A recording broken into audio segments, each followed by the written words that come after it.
दोस्तों नमस्कार। आज हम आधुनिक भारत पर क्वेश्चन आंसर सीरीज आपकी स्टार्ट कर रहे हैं, जिसमें भारतीय राष्ट्रीय कांग्रेस के जितने भी अधिवेशन हुए हैं उन सब पर आज हम आपसे चर्चा करेंगे। उससे संबंधित जो भी प्रश्न आए हैं उसको आज हम हल करेंगे। आप अगर इस चैनल पर नए हैं तो आप इस चैनल को सब्सक्राइब करिएगा, अपने मित्रों के बीच में इसे शेयर करिएगा और लाइक भी करिएगा, जिससे लोगों को ज़्यादा से ज़्यादा लाभ मिल सके। चलिए अब हम स्टार्ट करते हैं क्वेश्चन को। पहला क्वेश्चन आपके स्क्रीन पे दिख रहा होगा, भारतीय राष्ट्रीय कांग्रेस की स्थापना किसने की थी? तो भारतीय राष्ट्रीय कांग्रेस की स्थापना ICS 28 दिसंबर 1885 को ICS थे, इंडियन सिविल सर्विसेज के एक रिटायर्ड अधिकारी थे, A.O. ह्यूम उन्होंने की थी। कब की थी? तो 28 दिसंबर 1885 को। कहाँ पे इसकी स्थापना हुई थी? तो मुंबई में हुई थी। कहाँ पर हुई थी? मुंबई में हुई थी। कितने सदस्यों ने भाग लिया था इसमें? तो इसमें लिया था 72 सदस्यों ने भाग। कितने सदस्यों ने? 72 सदस्यों ने इसमें भाग लिया था। तो इस प्रकार भारतीय राष्ट्रीय कांग्रेस की स्थापना किसने की थी? A.O. ह्यूम ने। अच्छा, इसका अध्यक्ष कौन होता है? तो व्योमेश चंद्र बनर्जी। व्योमेश चंद्र बनर्जी जो होते हैं वो इसके अध्यक्ष होते हैं। भारतीय राष्ट्रीय कांग्रेस की स्थापना के अधिवेशन के अध्यक्ष होते हैं। चलिए अब दूसरा क्वेश्चन देखते हैं। भारतीय राष्ट्रीय कांग्रेस के संस्थापक कौन थे? तो इसमें है 4 ऑप्शन आपको दिख रहा है। एक है असैनिक सेवक, विज्ञानी, मिलिट्री कमांडर, ICS, सामाजिक कार्यकर्ता। तो वो क्या थे? A.O. ह्यूम क्या थे? A.O. ह्यूम ICS थे, retired ICS, Indian civil services, भारतीय नागरिक सेवा के रिटायर्ड अधिकारी थे। तो नागरिक सेवा क्या हो गया? सबसे पहले तो ये असैनिक है और दूसरे ये सेवक हैं, तो ये क्या हो गया? असैनिक सेवक। इसका आंसर क्या हो जाएगा? असैनिक सेवक। इस प्रकार ए सही हो जाएगा। चलिए अब तीसरे क्वेश्चन पर, भारतीय राष्ट्रीय कांग्रेस के संस्थापक कौन है? तो A.O. ह्यूम है, इस पर हमने चर्चा कर ली है। चलिए चौथा क्वेश्चन देखते हैं। भारतीय राष्ट्रीय कांग्रेस की स्थापना किस वर्ष हुई? तो किस वर्ष हुई? 28 दिसंबर 1885 को मुंबई में हुई। तो इस प्रकार से इसमें कौन सा आंसर सही हो जाएगा? ए सही हो जाएगा। अगले आंसर की तरफ, अगले क्वेश्चन की तरफ चलते हैं। भारतीय राष्ट्रीय कांग्रेस के प्रथम अधिवेशन में कितने सदस्यों ने भाग लिया? तो मैंने पहले ही आपको बता दिया, 72 सदस्यों ने भाग लिया था। कहाँ पे हुआ था? मुंबई में हुआ था। अध्यक्ष कौन था? व्योमेश चंद्र बनर्जी थे। इसकी स्थापना किसने की थी? तो A.O. ह्यूम ने की थी। ये क्या थे? रिटायर्ड ICS थे। अगला क्वेश्चन देखते हैं। भारतीय राष्ट्रीय कांग्रेस का प्रथम अधिवेशन कहाँ हुआ? तो भारतीय राष्ट्रीय कांग्रेस का प्रथम अधिवेशन कहाँ पे हुआ? भारतीय राष्ट्रीय कांग्रेस का प्रथम अधिवेशन हुआ मुंबई में। ये हमने आपसे चर्चा कर ही ली है। अच्छा, ये अधिवेशन होने वाला था पुणे में, लेकिन पुणे में प्लेग या हैजा फैल जाने के कारण इसे कहाँ शिफ्ट कर दिया गया था? बम्बई में। चलिए अगला क्वेश्चन देखते हैं। भारतीय राष्ट्रीय कांग्रेस के पहले अध्यक्ष कौन थे? तो भारतीय राष्ट्रीय कांग्रेस के पहले अध्यक्ष व्योमेश चंद्र बनर्जी थे, जो कि एक बंगाली थे। क्या थे? बंगाली। अगला क्वेश्चन चलते हैं। इनमें से कितने भारतीय राष्ट्रीय कांग्रेस के प्रथम अधिवेशन की अध्यक्षता की? तो इसमें 2 ऑप्शन कट गया है। अब इसमें भारतीय राष्ट्रीय कांग्रेस के प्रथम अधिवेशन की अध्यक्षता मैंने पहले ही बता दिया पिछले क्वेश्चन में। कौन करता है? व्योमेश चंद्र बनर्जी। कौन करता है? WC बनर्जी या व्योमेश चंद्र बनर्जी। अब इसमें वो ऑप्शन थोड़ा सा कट गया, उसको आप जानते रहिए। कौन करता है अध्यक्षता? व्योमेश चंद्र बनर्जी। अगला क्वेश्चन, 1885 में इंडियन नेशनल कांग्रेस का अध्यक्ष कौन है? तो WC बनर्जी, जिन्हें हम व्योमेश चंद्र बनर्जी के नाम से जानते हैं। अगला क्वेश्चन, भारतीय राष्ट्रीय कांग्रेस के पहले अध्यक्ष कौन हो जाएंगे? तो व्योमेश चंद्र बनर्जी, जिन्हें हम WC बनर्जी के नाम से जानते हैं। अगला क्वेश्चन आप देखिए 11वां, निम्नलिखित में से कौन भारतीय राष्ट्रीय कांग्रेस का प्रथम अध्यक्ष है? व्योमेश चंद्र बनर्जी। कौन है? व्योमेश चंद्र बनर्जी। अच्छा, इस प्रकार देखेंगे ये क्वेश्चन कई बार पूछा गया है। जितने भी क्वेश्चन है ये किसी ना किसी एग्जाम में आए हुए हैं। देखिए जैसे लिखा है, कब आया है? UP RO ARO मेंस 2014 में। आप देखेंगे जितने भी क्वेश्चन है किसी ना किसी एग्जाम में आए हुए हैं, अधिकतर रिपीटेड क्वेश्चन है ये सब। अगला क्वेश्चन क्या है? भारतीय राष्ट्रीय कांग्रेस का 1885 में महासचिव कौन था? तो 1885 में अध्यक्ष थे व्योमेश चंद्र बनर्जी, WC बनर्जी, और महासचिव कौन था? तो महासचिव थे AO ह्यूम। कौन? AO ह्यूम, जिसने भारतीय राष्ट्रीय कांग्रेस की स्थापना की थी। इस प्रकार सही हो जाएगा इसका ऑप्शन ए। अगला चलते हैं, भारतीय राष्ट्रीय कांग्रेस की स्थापना के समय वायसराय कौन था? तो भारतीय राष्ट्रीय कांग्रेस की स्थापना के समय वायसराय रहता है लॉर्ड डफरिन। कौन रहता है? Lord Dufferin. इसका कार्यकाल रहता है 1884 से 1888 के बीच। 1888 तक इसका कार्यकाल है। और इसकी स्थापना कब होती है? तो 28 दिसंबर 1885 को। इस प्रकार क्या हो जाएगा आंसर सही? इसका हो जाएगा डी, लॉर्ड डफरिन। चलिए अगले क्वेश्चन पर चलते हैं। निम्न गवर्नर जनरलों में से किसने कांग्रेस को अत्यधिक अल्पसंख्यक लोगों का प्रतिनिधित्व करने वाली संस्था कहकर उपहास उड़ाया था? तो कौन थे? लॉर्ड डफरिन ही थे। जिसके समय में भारतीय राष्ट्रीय कांग्रेस की स्थापना हुई थी, उसने कहा कि जो भारतीय राष्ट्रीय कांग्रेस है ये भारतीय जनता के अति सूक्ष्म वर्ग का प्रतिनिधित्व करने वाली संस्था है। इस प्रकार क्या हो जाएगा? आंसर ए हो जाएगा इसमें। अगला क्वेश्चन चलते हैं 15। 1885 में भारतीय राष्ट्रीय कांग्रेस की स्थापना के समय गवर्नर जनरल कौन है? फिर से रिपीटेड क्वेश्चन वही है, लॉर्ड डफरिन है। कौन है? Lord Dufferin. अब चलते हैं हम क्वेश्चन नंबर 16 पर। अब ये है भारतीय राष्ट्रीय कांग्रेस लॉर्ड डफरिन के वायसराय काल की एक महत्वपूर्ण घटना थी। क्या थी? रामकृष्ण मिशन की स्थापना, ढाका में मुस्लिम लीग की स्थापना, भारतीय राष्ट्रीय कांग्रेस की स्थापना। तो इसमें क्या हो जाएगा? भारतीय राष्ट्रीय कांग्रेस की स्थापना। चूंकि लॉर्ड डफरिन का कार्यकाल कब से कब तक है? 1884 से 88, और इसी बीच 1885 में भारतीय राष्ट्रीय कांग्रेस की स्थापना होती है। इस प्रकार इसका सही आंसर हो जाएगा सी। 17वें में चलते हैं। किसने कहा कि कांग्रेस जो है अति सूक्ष्म अल्पसंख्यक जनता का प्रतिनिधित्व करती है? तो मैंने इसमें पहले ही बता दिया, इसका आंसर क्या हो जाएगा? लॉर्ड डफरिन हो जाएगा, जिसके समय भारतीय राष्ट्रीय कांग्रेस की स्थापना होती है। सब अगला क्वेश्चन क्या है? निम्नलिखित में कौन भारतीय राष्ट्रीय कांग्रेस की स्थापना अधिवेशन में उपस्थित नहीं हुआ? अब इसका ऑप्शन कट गया है, तो मैं आपको बता देता हूं कि सुरेंद्र नाथ बनर्जी ये भारतीय राष्ट्रीय कांग्रेस की स्थापना अधिवेशन में उपस्थित नहीं हो पाए थे। क्यों? क्योंकि 1885 में ये नेशनल कॉन्फ्रेंस, इनकी एक संस्था थी नेशनल कॉन्फ्रेंस, तो 1885 में कलकत्ता में उसका अधिवेशन की उसकी अध्यक्षता कर रहे थे, इसीलिए वो इस अधिवेशन में उपस्थित नहीं हो पाए थे।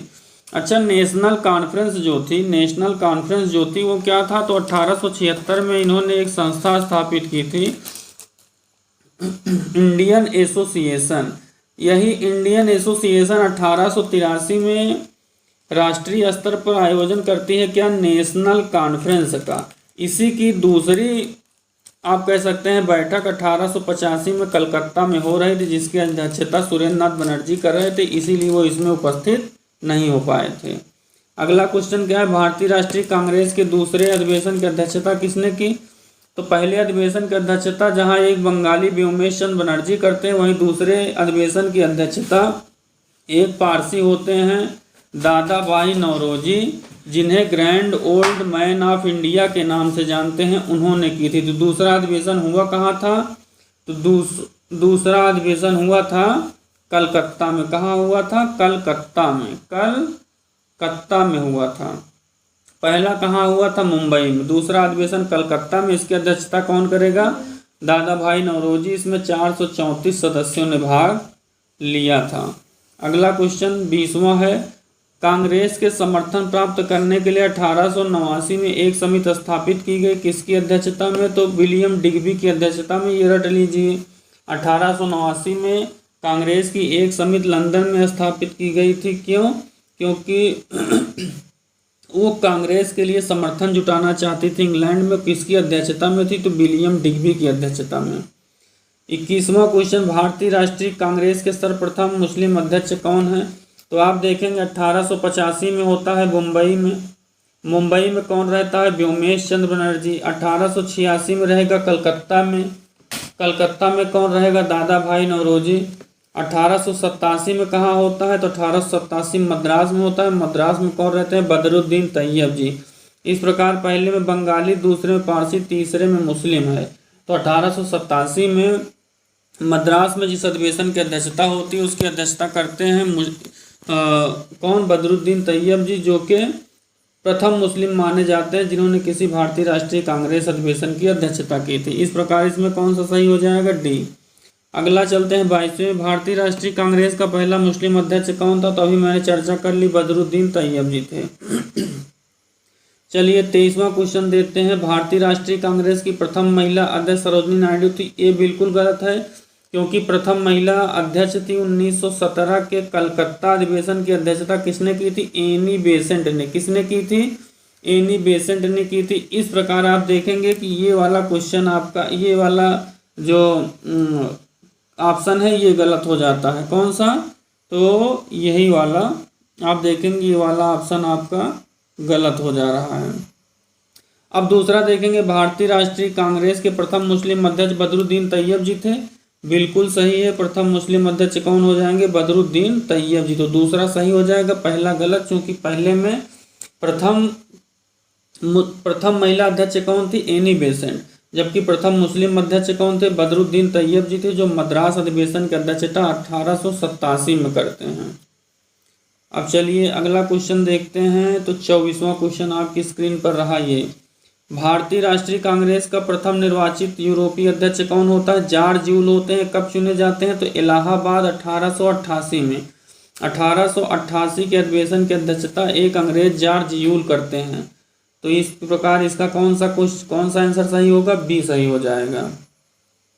25वें में चलते हैं। निम्नलिखित में कौन भारतीय राष्ट्रीय कांग्रेस से कभी संबद्ध नहीं रहा? तो देखिए फिरोज शाह मेहता बिल्कुल सही, ये भी है। खान बहादुर खान, हकीम अजमल भी। ये सर सैयद अहमद नाम का जो व्यक्ति था ये कभी भी भारतीय राष्ट्रीय कांग्रेस से संबद्ध इसने रहा, चूँकि ये भारतीय राष्ट्रीय कांग्रेस का विरोधी था और इसने भारतीय राष्ट्रीय कांग्रेस का विरोध करने के लिए राजा शिव प्रसाद सितारे हिंद के साथ मिलकर के एक संस्था की स्थापना की थी, यूनाइटेड इंडिया पैट्रियाटिक एसोसिएशन नाम से। किस नाम से? यूनाइटेड इंडिया पैट्रियाटिक एसोसिएशन नाम से एक संस्था 1888 में इसने गठित की थी। वो कांग्रेस के विरोध में थी। इस प्रकार ये क्या था? कांग्रेस विरोधी व्यक्ति था, इसलिए ये क्या हुआ? ये कभी भी भारतीय राष्ट्रीय कांग्रेस से संबद्ध नहीं हो। इस प्रकार इस क्वेश्चन का आंसर क्या हो जाएगा? डी। चलिए 26वां क्वेश्चन देखते हैं। आपके स्क्रीन के सामने ये रहा। निम्नलिखित में कौन भारतीय राष्ट्रीय कांग्रेस का अध्यक्ष कभी नहीं रहा? तो बाल गंगाधर तिलक जी आप देखेंगे कभी भारतीय राष्ट्रीय कांग्रेस के अध्यक्ष नहीं रह पाते हैं। ये जिस भारतीय राष्ट्रीय कांग्रेस के अंतिम बार ये उसमें उपस्थित होते हैं ये होता है 1919 का अमृतसर अधिवेशन। इसी के बाद देखेंगे 1 अगस्त 1920 की इनकी मृत्यु हो जाती है। ये आजीवन भारतीय राष्ट्रीय कांग्रेस के अध्यक्ष नहीं बन पाए। तो इसका आंसर कौन सा हो जाएगा? डी हो जाएगा। वैसे भी देखेंगे तो लाला लाजपत राय जी कब हो जाते हैं? तो लाला लाजपत राय जी 1920 के विशेष अधिवेशन जो सितंबर में होता है उसके अध्यक्ष होते हैं, कलकत्ता में जो बुलाया जाता है। मोतीलाल नेहरू जी 1919 में रहते हैं, फिर 28 में हो जाते हैं। एनी बेसेंट 1917 में रहते हैं। इस प्रकार आंसर क्या हो गया? डी हो गया। चलिए 26 के बाद 27वें पे चलते हैं। लाल बाल पाल त्रिपुट में भारतीय राष्ट्रीय कांग्रेस का अध्यक्ष कौन हुआ? तभी मैंने बताया लाला लाजपत राय जी 1920 के कलकत्ता में जो विशेष अधिवेशन बुलाया गया था उसकी अध्यक्षता कौन किया था? लाला लाजपत राय जी। और 1920 का जो रेगुलर सेशन होता है, दिसंबर में जो अधिवेशन बुलाया गया था उसकी अध्यक्षता कौन किया था? वीर राघवाचारी। 1920 के दिसंबर 1920 का जो कांग्रेस अधिवेशन हुआ था, इसी में सहयोग प्रस्ताव भी पास हुआ था, क्योंकि सितंबर वाले में पास नहीं हो पाया था, जिसकी अध्यक्षता किसने की थी? लाला लाजपत राय जी ने की थी। चलिए अगला क्वेश्चन आपकी स्क्रीन पे ये रहा। निम्न में भारतीय राष्ट्रीय कांग्रेस की अध्यक्ष रही कौन? तो एनी बेसेंट। मैंने अभी आपको बताया 1917 के कलकत्ता अधिवेशन की अध्यक्षता किसने की थी? एनी बेसेंट ने की थी। और इन तीनों लोगों ने कभी भी भारतीय राष्ट्रीय कांग्रेस के अधिवेशन की अध्यक्षता नहीं की थी। 29वां क्वेश्चन आपकी स्क्रीन पर ये रहा। निम्नलिखित में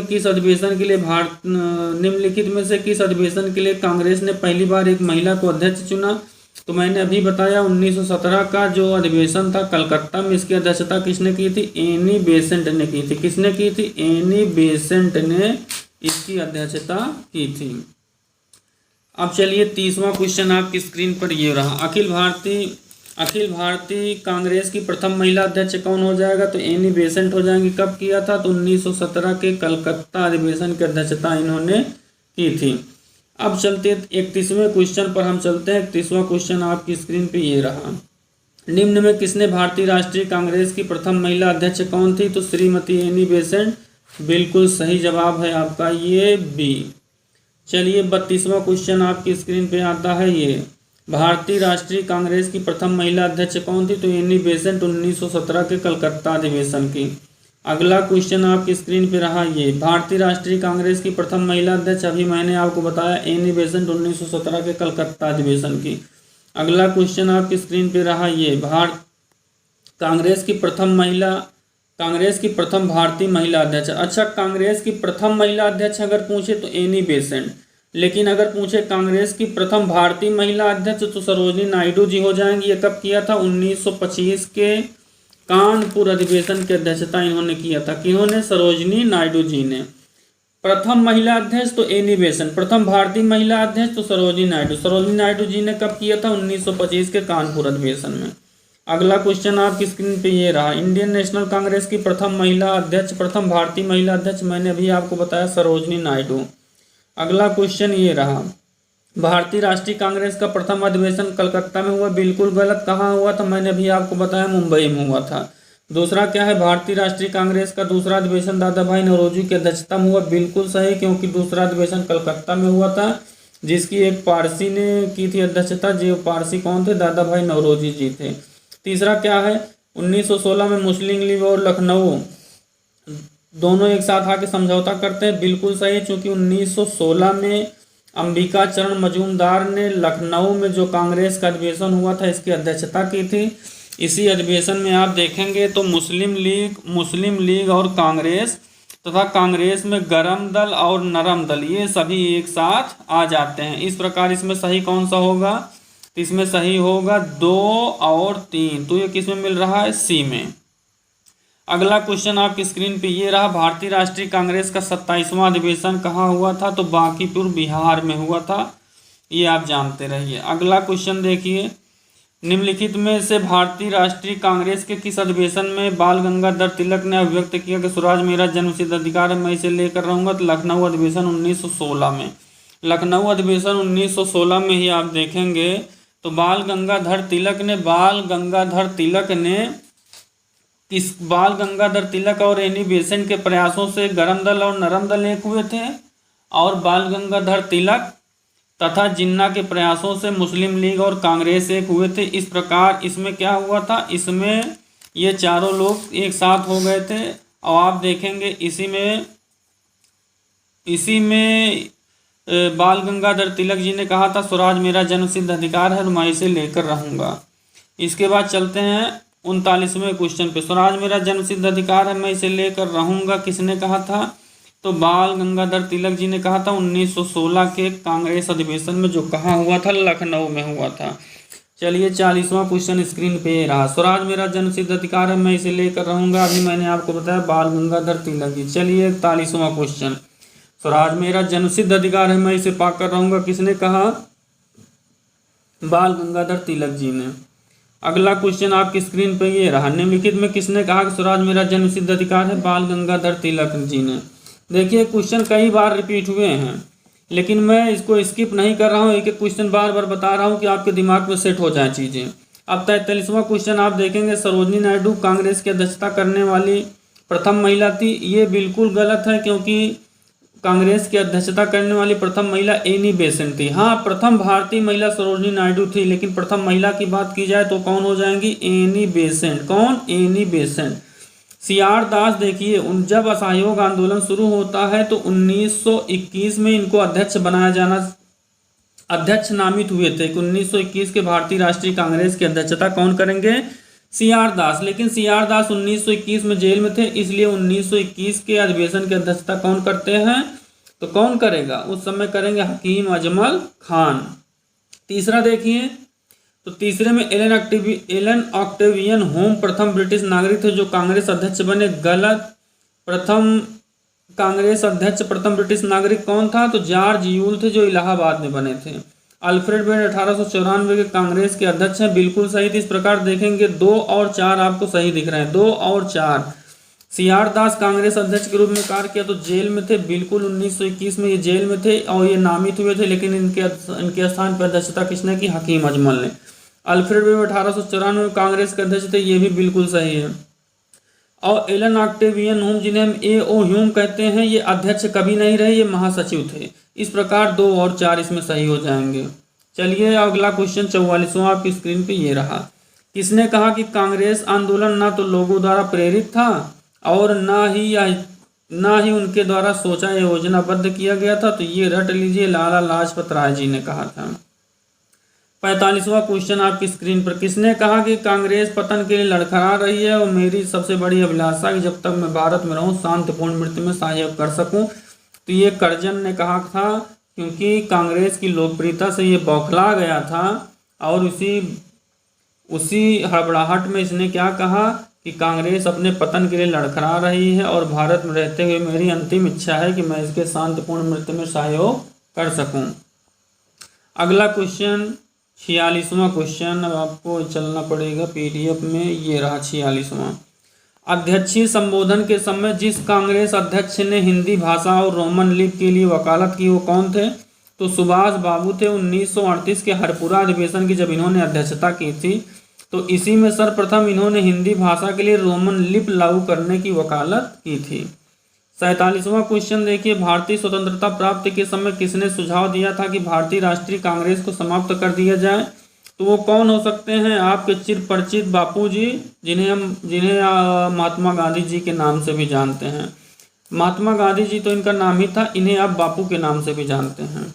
चलिए अगला 48, अमृतसर के भारतीय राष्ट्रीय कांग्रेस अधिवेशन 1919 के प्रस्ताव के अनुसार महात्मा गांधी ने कांग्रेस का नया संविधान लिखने के लिए निम्नलिखित में किसे सहयोगी चुना? तो अच्छा, चुना था इन लोगों को, बाल गंगाधर तिलक और सीआर दास, लेकिन ये इनका क्या था? ये बहुत व्यस्त थे, ये उपलब्ध नहीं हो पाए, इसलिए इनके सहयोगी 2 लोग चुने गए। कौन कौन से? एनसी केलकर और आईबी सेन। इस प्रकार से इसमें 2 और 4 सही हो जाएगा, ए। अगला क्वेश्चन चलते हैं, ये आपकी स्क्रीन पे रहा। कांग्रेस अधिवेशन में एक गवर्नर जनरल ने भाग लिया था, तो लॉर्ड विलिंगटन ने बम्बई 1915 में भाग लिया था। जब इन्होंने भाग लिया था तो ये गवर्नर जनरल नहीं थे, ये गवर्नर जनरल बनते हैं 1931 से 36 के बीच में। लेकिन ये भाग कब लेते हैं? ये भाग लेते हैं 1915 के बम्बई अधिवेशन की अध्यक्षता करते हैं लॉर्ड विलिंगटन। अच्छा, ये अध्यक्षता नहीं करता है, ये इसमें भाग लेता है, केवल ये भाग लेता है। अध्यक्षता इसमें कौन करता है? तो अच्छा, अध्यक्षता इसमें प्रसेंद्र नाथ सिन्हा जी शायद करते हैं। कौन करता है? 1915 में अध्यक्षता कौन करता है? तो 1915 में, शायद 1915 में है प्रसेंद्र नाथ सिन्हा। अच्छा, एसपी सिन्हा जी हैं, एसपी सिन्हा जी हैं। कौन है? एसपी सिन्हा जी। चलिए अगला क्वेश्चन, भारतीय राष्ट्रीय कांग्रेस के निम्नलिखित अधिवेशनों में किसकी अध्यक्षता श्री विजय राघवाचारी जी ने की थी? तो इसकी अध्यक्षता नागपुर अधिवेशन 1920, जिसमें मैंने अभी आपको बताया कि इसमें से असहयोग प्रस्ताव पास हुआ था। किस अधिवेशन में? तो 1920 के नागपुर अधिवेशन में जिसकी अध्यक्षता वीर राघवाचारी जी ने की थी, इसी में असहयोग प्रस्ताव पास हुआ था। इस प्रकार इसका आंसर क्या हो जाएगा? इसका आंसर हो जाएगा बी। 51 क्वेश्चन, निम्नलिखित में से किस अधिवेशन में भारतीय राष्ट्रीय कांग्रेस ने पहली बार रियासतों के प्रति अपनी नीति घोषित की थी? तो ये नागपुर अधिवेशन 1920 वाला है अभी, जिसकी अध्यक्षता वीर राघवाचारी जी ने की थी, जिसमें असहयोग प्रस्ताव पास हुआ था। उसी में रियासतों के प्रति नीति की भी घोषणा हुई थी, इसलिए इसका आंसर क्या हो गया? इसका आंसर हो गया ए। अगला क्वेश्चन आपकी स्क्रीन पे, कांग्रेस के नागपुर सत्र के पश्चात प्रांतीय कांग्रेस समितियों का गठन भाषाई आधार पर किया गया। ये बिल्कुल सही है। रियासतों के प्रति नीति भी इसी में थी और इसी में कहा गया था क्या कि भाषाई आधार पर कांग्रेस की समितियों का गठन किया जाएगा, जो गठन किया गया। 1948 में कांग्रेस ने भाषाई आधार पर प्रांतों के गठन की मांग को अस्वीकार कर दिया। बिल्कुल सही है, ये अस्वीकार कर दिया गया था कि नहीं। एस.के. दर की अध्यक्षता में जो कमेटी गठित थी, फिर जेबीपी गठित थी, इन सब ने क्या किया था? इन सब ने भाषाई आधार पे प्रांतों की मांग को खारिज करते हुए किस मांग पे कहा था? किस आधार पे कहा था? प्रशासनिक सुविधा के आधार पे। इस प्रकार इसका आंसर क्या हो गया? ए और बी दोनों सही है इसमें। अगला चलिए, 1922 के गया अधिवेशन में भारतीय राष्ट्रीय कांग्रेस के अध्यक्ष कौन हो जाएंगे? अच्छा, 1921 में चित्तरंजन दास जी चुने गए थे, लेकिन जेल में थे, तो बाद में उन्हें 1922 के गया अधिवेशन की अध्यक्षता करने का मौका मिला। तो इसका आंसर क्या हो जाएगा? इसका आंसर हो जाएगा ए। अगला क्वेश्चन आपकी स्क्रीन पे, निम्नलिखित में से किसने अखिल भारतीय हरिजन सेवक संघ की स्थापना की? तो आप देखेंगे 1932 में पूना पैक्ट जब होता है, पूना पैक्ट 24 सितंबर 1932 को, इसी के बाद अच्छा ये होता किसके बीच? तो गांधी जी और अंबेडकर के बीच होता है। इसी पैक्ट के बाद गांधी जी ने अछूतोद्धार पे सबसे ज़्यादा ध्यान दिया और दलित को एक विशेष नाम दिया हरिजन, और उनकी सहायता के लिए, उनके उत्थान के लिए एक संस्था की स्थापना की। उसका क्या नाम था? अखिल भारतीय हरिजन सेवक संघ। और इसका अध्यक्ष किसको बना दिया गया? घनश्याम दास बिड़ला को बना दिया। किसको? घनश्याम दास बिड़ला को बना दिया गया। तो इसका आंसर क्या हो जाएगा? बी। अगला क्वेश्चन ये रहा। अब इसमें कह रहे हैं कि ये 4 लोगों का नाम है, इन्हें क्रम वाइज सेट करना है कि अध्यक्ष कब कब बने। तो अब देखेंगे बापूजी अर्थात महात्मा गांधी जी कब थे? 1924 में। ये 24 में हो गए। जवाहरलाल नेहरू जी, वल्लभ भाई पटेल कब हो गए? 31 में हो गए। सरोजनी नायडू कब हो गई? 25 में हो गई। जवाहरलाल नेहरू जी कब हो गए? 29 में हो गए, जिसमें लाहौर का कांग्रेस अधिवेशन हुआ था उसमें। तो आप सेट कर सकते हैं, 24 पहले आएगा तो पहले हो गया, फिर इसके बाद 25 आएगा, 25 सरोजिनी नायडू हो गई। अब इसके बाद क्या आएगा? 29 आएगा, तो 29 में जवाहरलाल नेहरू जी हो गए। फिर क्या आएगा? 31 आएगा, तो 31 लास्ट में 3 चला गया। इस प्रकार इसमें कौन सा सही हो गया? तो सी सही हो गया। कौन सा? सी सही हो गया। अब 56वां क्वेश्चन आपकी स्क्रीन पे रहा। भारतीय राष्ट्रीय कांग्रेस के 1924 के अधिवेशन में महात्मा गांधी द्वारा एक बार अध्यक्षता की गई थी, वो कौन सा? अच्छा, इसमें कट गया है ऑप्शन, मैं आपको बता देता हूँ वो कौन सा था स्थान। तो वो था बेलगांव। 1924 में गांधी जी ने अध्यक्षता की थी, वो कौन सा था स्थान? बेलगांव। ये कहाँ पड़ता है? तो कर्नाटक में। कहाँ? कर्नाटक में। अगला क्वेश्चन क्या है? ये है, भारतीय राष्ट्रीय कांग्रेस का एकमात्र अधिवेशन जिसकी अध्यक्षता महात्मा गांधी ने की, तो 1924 का बेलगांव अधिवेशन, जो कहाँ था? कर्नाटक में। 57वां क्वेश्चन देखिए, अब आपको मिलाना है इसमें। तो सबसे पहले देखेंगे तो सरोजनी नायडू जी को मिलाइए, कानपुर 1925। मोतीलाल नेहरू जी को मिला दीजिए, अमृतसर 1919। और ये 1928 में भी मोतीलाल जी करते हैं। 1919, 1928 दोनों में करते हैं, तो 1919 वाले से मिला दीजिए। राजेंद्र प्रसाद देखेंगे, अच्छा ये अबुल कलाम आज़ाद जो हैं, ये रामगढ़ 1940 में करते हैं, तो मार्च 1940 से मार्च 1946 तक ये रहते हैं। मार्च 1946 जब कैबिनेट मिशन आता है तो उससे कौन मुलाकात करता है? अबुल कलाम आज़ाद कांग्रेस अध्यक्ष के रूप में। अब फिर एक बचता है राजेंद्र प्रसाद, बम्बई 1934 से ज़्यादा इंपॉर्टेंट नहीं था, तीनों को जानते रहेंगे तो चौथा अपने आप मिल जाएगा। इसके बाद 58वां क्वेश्चन हो गया। 59 पे चलते हैं। निम्नलिखित में से भारतीय राष्ट्रीय कांग्रेस के अधिवेशन जवाहरलाल नेहरू ने समाजवाद को समस्याओं का हल करने की कुंजी बताया। अच्छा, 1936 में लखनऊ में अधिवेशन हुआ था, लखनऊ में। इसकी अध्यक्षता जवाहरलाल नेहरू जी ने की थी। किसने? जवाहरलाल नेहरू जी। इसी में भाषण देते हुए उन्होंने कहा था, क्या कहा था कि भारतीय समस्याओं को हल करने के लिए हमें किस तरफ आगे बढ़ना चाहिए? समाजवाद की तरफ। से कहाँ कहा था? 1936 लखनऊ में। इसके बाद 60वां क्वेश्चन आपकी स्क्रीन पे रहा। वर्ष 1938 के भारतीय राष्ट्रीय कांग्रेस के हरिपुरा अधिवेशन की अध्यक्षता किसने की थी? सुभाष चंद्र बोस जी ने की थी। अभी मैंने जस्ट पहले बताया था आपको।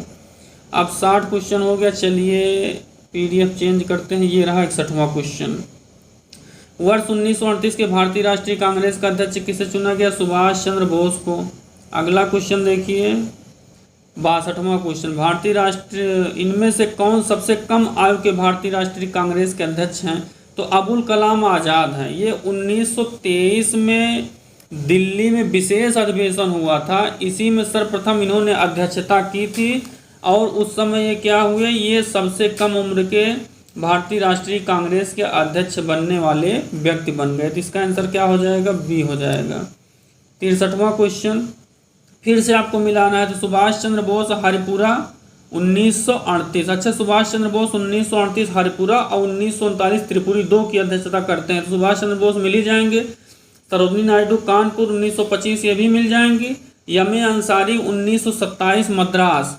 इसी मद्रास में सर्वप्रथम देखिएगा पूर्ण स्वराज का प्रस्ताव पास हो गया था, लेकिन बाद में ठंडे बस्ते में डाल दिया जाता है। इसके बाद एक बस्ता है नासिक वाला, पुरुषोत्तम दास टंडन से आप मिला दीजिएगा। अगला क्वेश्चन ये रहा, कौन 6 वर्ष तक लगातार कांग्रेस का अध्यक्ष रहेगा? तो 1940 से 1946 तक। अभी मैंने आपको बताया था 1940 में रामगढ़ की अध्यक्षता की थी अबुल कलाम आज़ाद में। ये मार्च 1940 से मार्च 1946 तक रहेंगे, 6 वर्ष तक। तो कौन हो जाएगा इसका आंसर? अबुल कलाम आज़ाद। 65वां क्वेश्चन, जब भारत स्वतंत्र हुआ उसमें भारतीय राष्ट्रीय कांग्रेस के अध्यक्ष कौन थे? तो JB कृपलानी। चूंकि मार्च 1940 से मार्च 40 से मार्च 46 तक कौन रहेगा? अबुल कलाम आज़ाद। और जब ये इस्तीफा दे देंगे तो मार्च 46 से लेकर के आप देखेंगे नवंबर 46 तक कौन हो जाएगा? जवाहरलाल नेहरू। फिर नवंबर में चुनाव होगा, तो नवंबर 46 से लेकर के नवंबर 47 तक कौन रहेगा? JB कृपलानी। कौन रहेगा? नवंबर 46 से नवंबर 47 तक रहते हैं। इस प्रकार भारत आज़ाद हुआ तब 15 अगस्त 1947 को, तो इन्हीं के कार्यकाल में वो आज़ाद होता है। अगला क्वेश्चन रहा ये, भारत के विभाजन के समय भारतीय राष्ट्रीय कांग्रेस का अध्यक्ष कौन था? तो JB कृपलानी। जो भारत की स्वतंत्रता के समय था वही विभाजन के समय भी होगा, तो वो कौन होगा? JB कृपलानी होंगे। कौन होगा? JB कृपलानी। अच्छा, ये कब बने थे? तो ये मेरठ में बने थे अध्यक्ष। नवंबर 1946 के मेरठ की अधिवेशन की अध्यक्षता की थी और नवंबर 1947 तक ये बने रहे थे। 67वां क्वेश्चन इसमें कह रहा है, जनगण मन कब गाया गया? तो 1911 में ये गाया गया था। कब गाया गया था? 1911 में। अब गाया किसने था? तो रविन्द्रनाथ टैगोर ने गाया था। इसकी अध्यक्षता किसने की थी? तो इसकी अध्यक्षता की थी बिशन नारायण धर ने। किसने की थी? बिशन नारायण धर ने की थी। अब कहाँ पे ये हुआ था? तो ये कलकत्ता में हुआ था। इस प्रकार इसका आंसर क्या हो जाएगा? C हो जाएगा। अगला क्वेश्चन स्क्रीन पे आपके रहा ये, और आज का शायद ये लास्ट क्वेश्चन होगा। हाँ, लास्ट क्वेश्चन है आज का ये। भारतीय राष्ट्रीय कांग्रेस का अंतिम अधिवेशन जिसमें बाल गंगाधर तिलक ने भाग लिया था, मैंने आपको बता दिया कि अमृतसर अधिवेशन 1919 का ये, जिसकी अध्यक्षता कौन करते हैं? इसकी अध्यक्षता जवाहरलाल नेहरू के पिताजी कौन करते हैं? मोतीलाल नेहरू। ML नेहरू, मोतीलाल नेहरू करते हैं 1919 के अमृतसर अधिवेशन की अध्यक्षता, जिसमें बाल गंगाधर तिलक जी अंतिम रूप से भाग लेते हैं। इसी के बाद देखेंगे तो 1 अगस्त 1920 को उनकी मृत्यु हो जाती है। इस प्रकार भारतीय राष्ट्रीय कांग्रेस से संबंधित जितने भी क्वेश्चन आए थे मैंने सब आपको एक एक करके सॉल्व करा दिया है।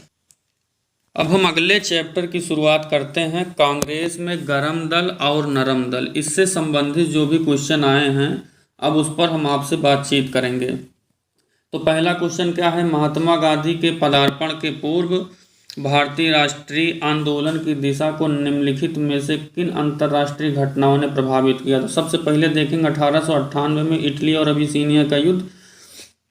तो इटली और अबिसीनिया और जापान और रूस के युद्ध से पहले ये समझा जाता था कि यूरोप अजेय है, लेकिन जब 1898 में इटली ने अबिसीनिया ने इटली को पराजित कर दिया, तब लोगों को ये विश्वास हो गया कि यूरोप अजेय नहीं है, इसे पराजित किया जा सकता है। इसी के बाद देखेंगे भारत में भी राष्ट्रीय आंदोलन तेजी के साथ आगे बढ़ेगा। दूसरा प्रभाव किस पर पड़ता है, तो चीन के साम्राज्यवादियों को वहाँ के लोगों ने बक्सर युद्ध में बहुत ही कड़ी प्रतिस्पर्धा दी थी, इस पर भी लोगों को प्रेरणा मिलती है। तीसरा, आयरलैंड में क्रांतिकारी आंदोलन भी होता है उसी समय। चौथा, अब देखिए रूस की पराजय हो जाती है किसके द्वारा, जापान के द्वारा। इधर इटली को पराजित करता है अबिसीनिया, इटली को कौन पराजित कर रहा है, इटली को पराजित कर रहा है अबिसीनिया, और इधर रूस को कौन पराजित कर रहा है, जापान। इन दोनों के पराजय ने भारतीय राष्ट्रीय आंदोलन में बहुत बड़ा रोल अदा किया है। इन दोनों के पराजय से जो भारतीय क्रांतिकारी थे उनको प्रेरणा मिलती है और उन्होंने कहा कि यूरोप अजेय नहीं है, हम अगर क्रांतिकारी आंदोलन तेजी के साथ आगे बढ़ाएंगे तो इन्हें देश से भगाया जा सकता है। इसी समय वारिंद्र घोष ने अपनी पुस्तक भवानी मंदिर में एक लेख भी लिखा था, जिसमें कहा था कि लोग हमसे पूछते हैं समस्या का हल क्या है। अगर 30 करोड़ लोग अपने 60 करोड़ हाथ ऊपर उठा दें, 60 करोड़ हाथ ऊपर उठा दें, तो समस्या का हल खुद ब खुद निकल जाएगा। इस प्रकार आप देखेंगे तो इसमें कौन सा ऑप्शन सही होगा, इन चारों घटनाओं ने राष्ट्रीय आंदोलन को प्रभावित किया था। अब चलिए अगला क्वेश्चन देखते हैं। कांग्रेस में गरम दल के नेताओं की आंदोलन पद्धति क्या थी, नरम दल। अब नरम दल में कौन कौन आता है, तो भारतीय राष्ट्रीय कांग्रेस के 1905 के पहले देखिए 1905 तक या 1906 तक देखिए, 1906 तक देखेंगे आप, तो जो भी अध्यक्ष हो रहे हैं वो सब नरम दल के नेता ही हो रहे हैं। हालांकि 1907 में रास बिहारी बोस होते हैं, वो भी नरम दल के ही रहते हैं। उसमें भारतीय राष्ट्रीय कांग्रेस का विभाजन हो जाता है। तो जैसे उमेश चंद्र बनर्जी हो गए, दादा भाई नौरोजी हो गए, सुरेंद्र नाथ बनर्जी हो गए, फिरोज शाह मेहता हो गए, ये सभी क्या आ रहे हैं, दीनसा वाचा हो गए, ये सभी नरम दल के हैं। अब इनकी पद्धति क्या थी, इनकी पद्धति थी कि हम संवैधानिक तरीकों से अपनी समस्याओं को हल करने के लिए अंग्रेजों के समक्ष अपील करेंगे। इसी को इंग्लिश में बोलते हैं कॉन्स्टिट्यूशनल एजिटेशन, हिंदी में इसको बोल दिए हैं राजवामबंद आंदोलन। तो इनकी पद्धति क्या थी, ये अंग्रेजों की न्यायप्रियता में विश्वास करते थे। ये कहते थे कि यदि हम अपनी बातों को संवैधानिक तरीकों से अंग्रेजों के समक्ष रखेंगे तो अंग्रेज उसका निदान करेंगे, और इसी को बोलते थे राजवामबंद पद्धति या राजवामबंद आंदोलन। इस प्रकार इसमें क्या सही हो जाएगा, बी। अगला क्वेश्चन ये रहा आपकी स्क्रीन पर, निम्नलिखित किस आंदोलन के कारण भारतीय राष्ट्रीय कांग्रेस का विभाजन हुआ, परिणाम स्वरूप नरम दल और गरम दल में विभाजित हो गया। अब देखेंगे जब बंगाल का विभाजन होता है तो वहाँ की भारत के लोगों ने स्वदेशी आंदोलन चलाया। अब स्वदेशी आंदोलन को लेकर के चार प्रस्ताव पास हुए थे। उसमें क्या क्या था, स्वदेशी था, स्वशासन था, राष्ट्रीय शिक्षा था और बहिष्कार था। ये 4 आंदोलन प्रस्तावित हुए थे उसमें। अब देखिए स्वशासन को लेकर के इन दोनों में मतभेद हो गया 1907 में। अब स्वशासन में जैसे नरमपंथी नेताओं का मानना था कि प्रशासन में ज़्यादा से ज़्यादा भागीदारी ही स्वशासन की दिशा में बढ़ता हुआ कदम होगा, जबकि गरम पंथ के नेताओं का मानना था अब हमें डोमिनियन स्टेट चाहिए, तभी हम स्वशासन की दिशा में आगे बढ़ेंगे। इस पर मतभेद होने के कारण भी दोनों में क्या होता है, विभाजन होता है। तो ये किस लिए हुआ था, ये स्वदेशी आंदोलन के दौरान ही हुआ था ये सारी घटनाएं। दूसरा ये था कि स्वदेशी आंदोलन को नरमपंथी चाहते थे कि बंगाल से रिलेटेड है तो सिर्फ बंगाल में ही रहे, जबकि गरमपंथी चाहते थे कि पूरे देश में फैले। तो इन सभी घटनाओं को लेकर के स्वदेशी आंदोलन के दौरान क्या हुआ था, 1907 में कांग्रेस का विभाजन किसमें हो गया, नरम दल और गरम दल में।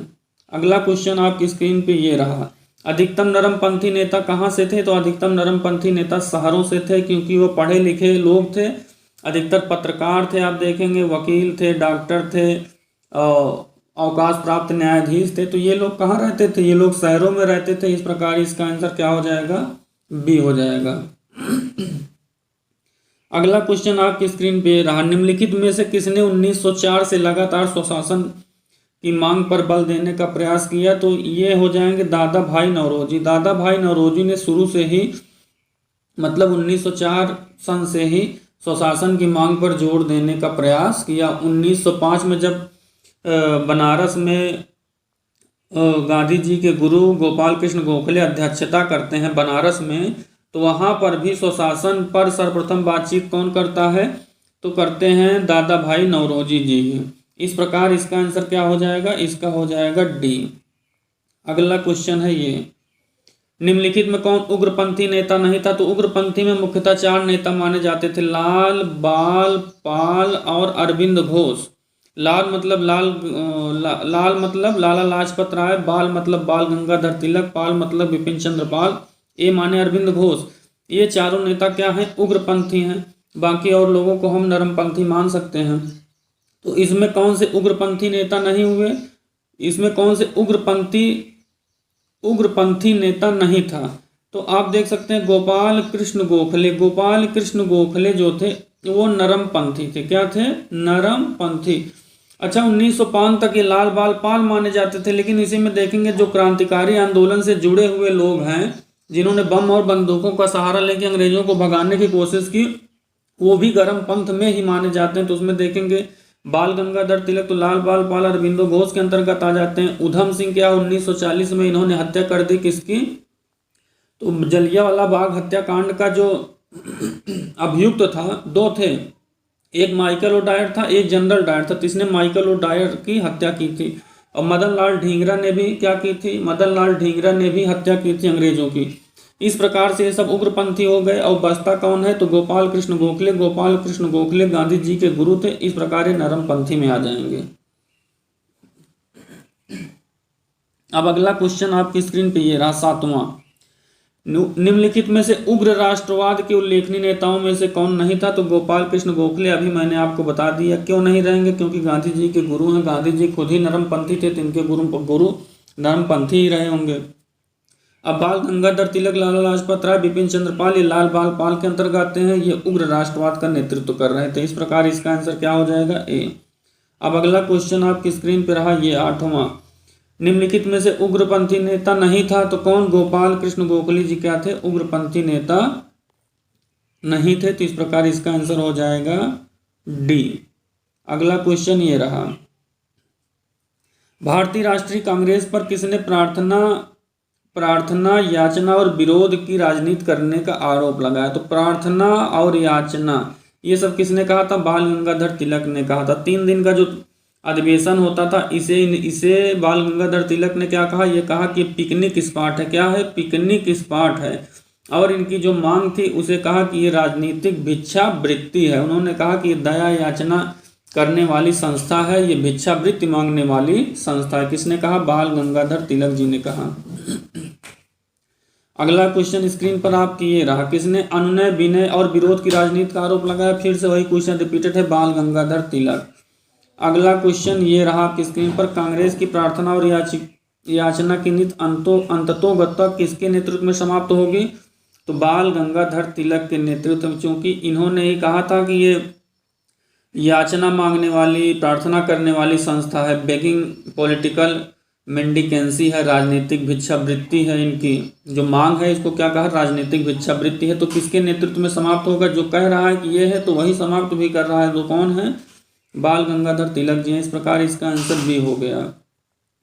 12वां क्वेश्चन, भारतीय राष्ट्रीय कांग्रेस को किसने भीख मांगने वाली संस्था कहा, तभी मैंने बता दिया कि इसको भीख मांगने वाली संस्था किसने कहा था, तिलक जी ने कहा था, बेगिंग इंस्टीट्यूट कहा था। और इनकी मांग को पॉलिटिकल मेंडिकेंसी कहा था, राजनीतिक भिक्षावृत्ति कहा था।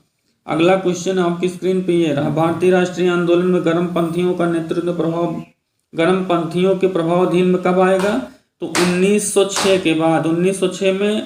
1906 में ही विवाद होने लगता है भारतीय राष्ट्रीय कांग्रेस की अध्यक्षता के लेकर के। लेकिन उस समय दादा भाई नौरोजी दोनों में फेमस थे, दोनों के लिए लोकप्रिय थे, नरमपंथ और गर्मपंथ में। उनको बना दिया गया तो झगड़ा टल जाता है। लेकिन 1907 में रास बिहारी बोस जब बनते हैं, जो नरमपंथ के थे, तो उसी में विवाद हो जाता है और दोनों लोग गर्मपंथ नरमपंथ में विभाजित हो जाते हैं। इसी के बाद देखते हैं तो 1906 के बाद से चूंकि कांग्रेस पर पकड़ मजबूत हो जाती है गर्मपंथियों की, इसीलिए विभाजन भी हो जाता है। तो कब लिखेंगे, 1906 के बाद। 13 का ए सही हो गया।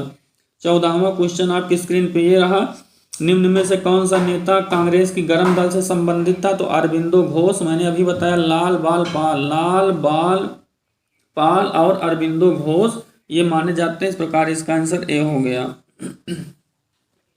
अगला क्वेश्चन, भारत निम्नलिखित में कौन सा उग्रवादी था?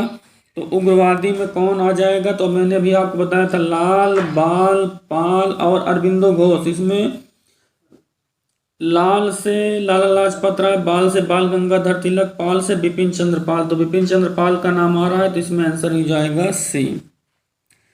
अब अगला क्वेश्चन हम देखते हैं। तो आपकी स्क्रीन पे अगला क्वेश्चन रहा ये 16वां क्वेश्चन। भारतीय राष्ट्रीय आंदोलन में से किसको नरम दली के तौर पर नहीं जाना जाता है? तो बाल गंगाधर तिलक जो थे ये नरम दल नहीं थे, ये उग्र राष्ट्रवाद का नेतृत्व करने वाले व्यक्ति थे। इस प्रकार इसका आंसर क्या हो जाएगा? इसका आंसर हो जाएगा ए। चलिए अब अगला देखते हैं 16वें के बाद 17वां। शेर पंजाब के नाम से किसे जाना जाता है? लाला लाजपत राय। पंजाब केसरी और शेर पंजाब दोनों के नाम से कौन फेमस है? लाला लाजपत राय। अगला क्वेश्चन है, निम्नलिखित में कौन सा भारतीय राष्ट्रीय कांग्रेस में उदारवादियों से जुड़ा नहीं था? तो लाला लाजपत राय ये क्या थे? उग्र राष्ट्रवाद का नेतृत्व करने वाले व्यक्ति थे। अगला क्वेश्चन रहा 19। निम्न में से किस एक को लाला लाजपत राय ने अपना राजनीतिक गुरु मान लिया? तो मेजनी को। ये इटली के थे। मेजनी कहाँ के थे? तो इटली के थे। इन्हें लाला लाजपत राय ने अपना गुरु माना था। बाद में इनकी जीवनी भी लिखते हैं। कौन? लाला लाजपत राय बाद में इनकी जीवनी भी लिखते हैं।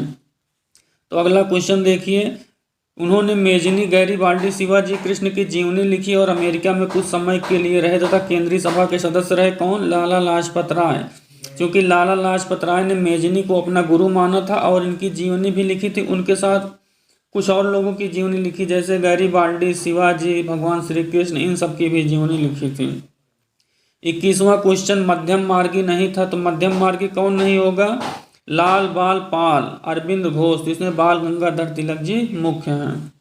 अगला क्वेश्चन, निम्नलिखित में कौन स्वदेशी आंदोलन के समर्थक थे? तो अरविंद घोष स्वदेशी आंदोलन के समर्थक थे। स्वदेशी आंदोलन चलाने के लिए कौन उत्प्रेरक का काम कर रहा था? तो उग्र राष्ट्रवाद का नेतृत्व करने वाले लोग लाल बाल पाल और अरविंद घोष जो थे वो स्वदेशी आंदोलन के समर्थक। इस प्रकार इसमें क्या सही हो जाएगा? ए सही हो जाएगा। अब 23वां क्वेश्चन आपकी स्क्रीन पे रहा, भारतीय अशांति का जनक के रूप में किसे जाना जाता है? तो लोकमान्य तिलक को।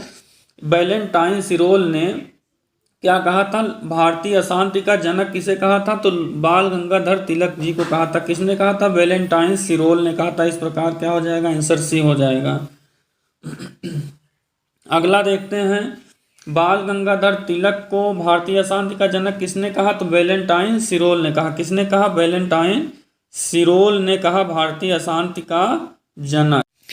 भारतीय अशांति का जनक कौन है? तो वैलेंटाइन सिरोल ने बाल गंगाधर तिलक जी को भारतीय अशांति का जनक कहा। अब अगला क्वेश्चन आपकी स्क्रीन पे ये रहा 25वां, किसने कहा था कि तिलक भारतीय अशांति के जनक हैं? तो वी चिरोल लिखे हैं। इन्हीं को वैलेंटाइन सिरोल के नाम से जानते हैं। अगला क्वेश्चन, निम्नलिखित में किसे भारतीय अशांति का जनक कहा गया? तो बाल गंगाधर तिलक जी को। अगला क्वेश्चन, बाल गंगाधर तिलक की सजा के पश्चात निम्नलिखित में किसने दया की वकालत की और कहा था संस्कृत के एक विद्वान के रूप में तिलक में मेरी दिलचस्पी है?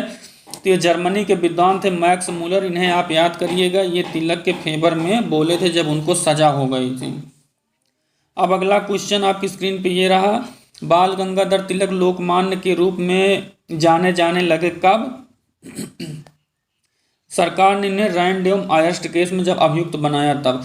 अच्छा देखेंगे 1897 में पुणे में प्लेग फैला हुआ था। प्लेग अधिकारी कौन थे? रैंड एवं आयस्ट। रैंड एवं आयस्ट प्लेग अधिकारी थे। इनकी हत्या कौन कर देता है? तो चापेकर बंधु कर देते हैं। कौन कर देता है? चापेकर बंधु, दामोदर चापेकर और बालकृष्ण चापेकर इनकी हत्या कर देते हैं। किसके प्रभाव में आकर के? बाल गंगाधर तिलक के प्रभाव में आकर इनकी हत्या कर देते हैं। इसी के बाद बाल गंगाधर तिलक जी को क्या हो जाती है? जेल। इसी के बाद वो लोकप्रिय हो जाते हैं और किस उपाधि से लोग जाने लगते हैं उनको? लोकमान्य तिलक। तो रैंड एवं आयस्ट मर्डर केस कब हुआ था? 1897 में। अगला क्वेश्चन आप देखेंगे 1908 में 6 वर्ष की कारावास की सजा स्वतंत्रता संग्राम के किस उग्रवादी नेता को दी गई? तो बाल गंगाधर तिलक जी थे, जो उग्र राष्ट्रवाद का नेतृत्व कर रहे थे। जब कांग्रेस का विभाजन हो जाता है गर्म पंथ और नरम पंथ में, तो उसमें बाल गंगाधर तिलक जी को 6 वर्ष की कारावास उसी के बाद होती है। इनको कहाँ रखा जाता है? मांडले जेल में रखा जाता है।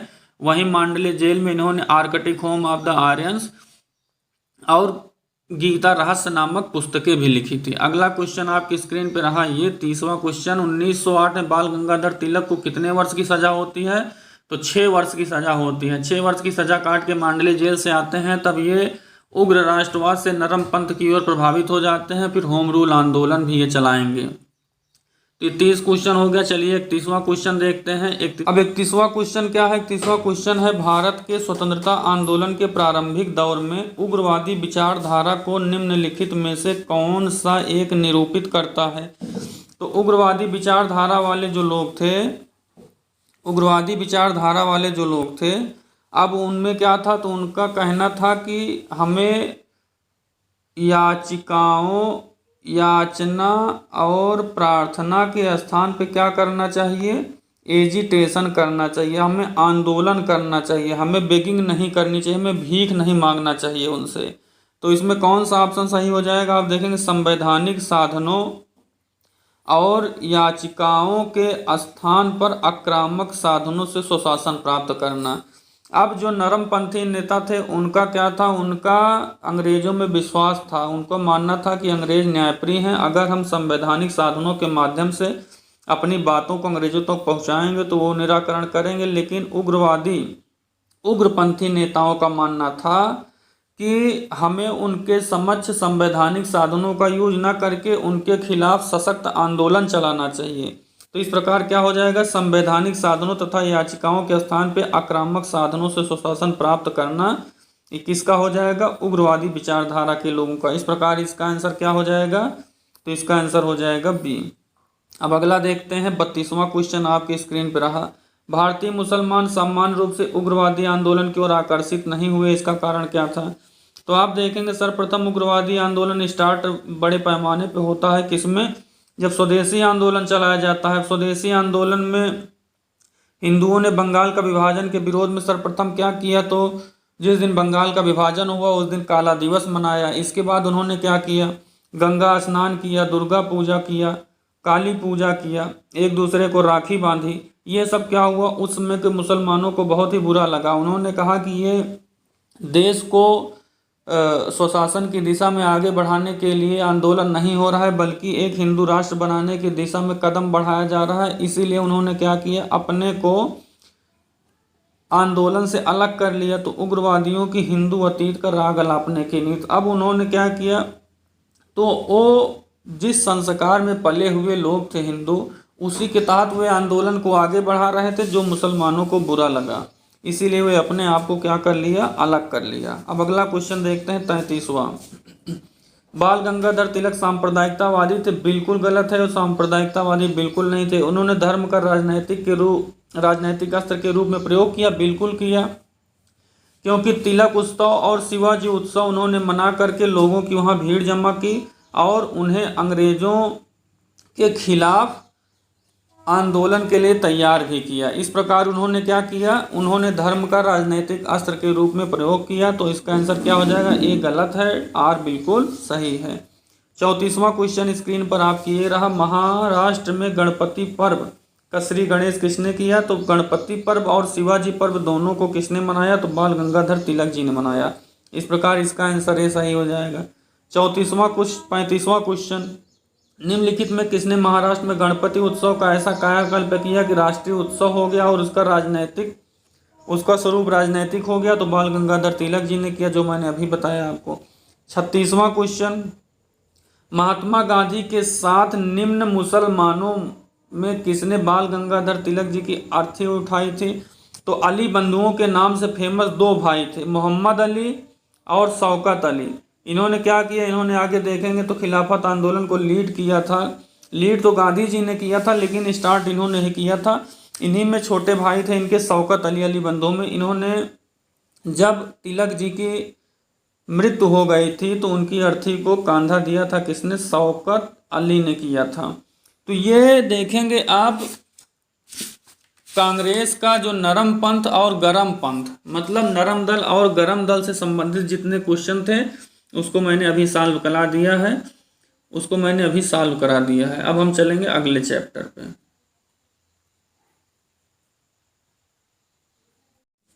अब ये अगला चैप्टर स्टार्ट हो गया है, कौन सा? भारत में क्रांतिकारी आंदोलन। इसका पहला क्वेश्चन क्या है? तो इसका पहला क्वेश्चन है, भारत क्रांतिकारियों के एक गुप्त समाज, अभिनव भारत का गठन किसने किया? तो क्रांतिकारियों के एक गुप्त समाज अभिनव भारत का गठन किया था किसने? तो ये किया था विनायक दामोदर सावरकर ने। तो इसमें क्या हो गया? बी सही हो गया। अब ये आप समझिए कि सबसे पहले जो अभिनव भारत है ये कि कौन सी संस्था हुआ करती थी? ये 1899 में हुआ करती थी मित्र मेला। यही मित्र मेला बाद में चेंज हो करके क्रांतिकारी संगठन किस में चेंज हो जाती है? अभिनव भारत में। और इस अभिनव भारत की स्थापना कौन करता है? तो बी.डी. सावरकर जी करते हैं। कहाँ पे करते हैं? तो नासिक में करते हैं, महाराष्ट्र में।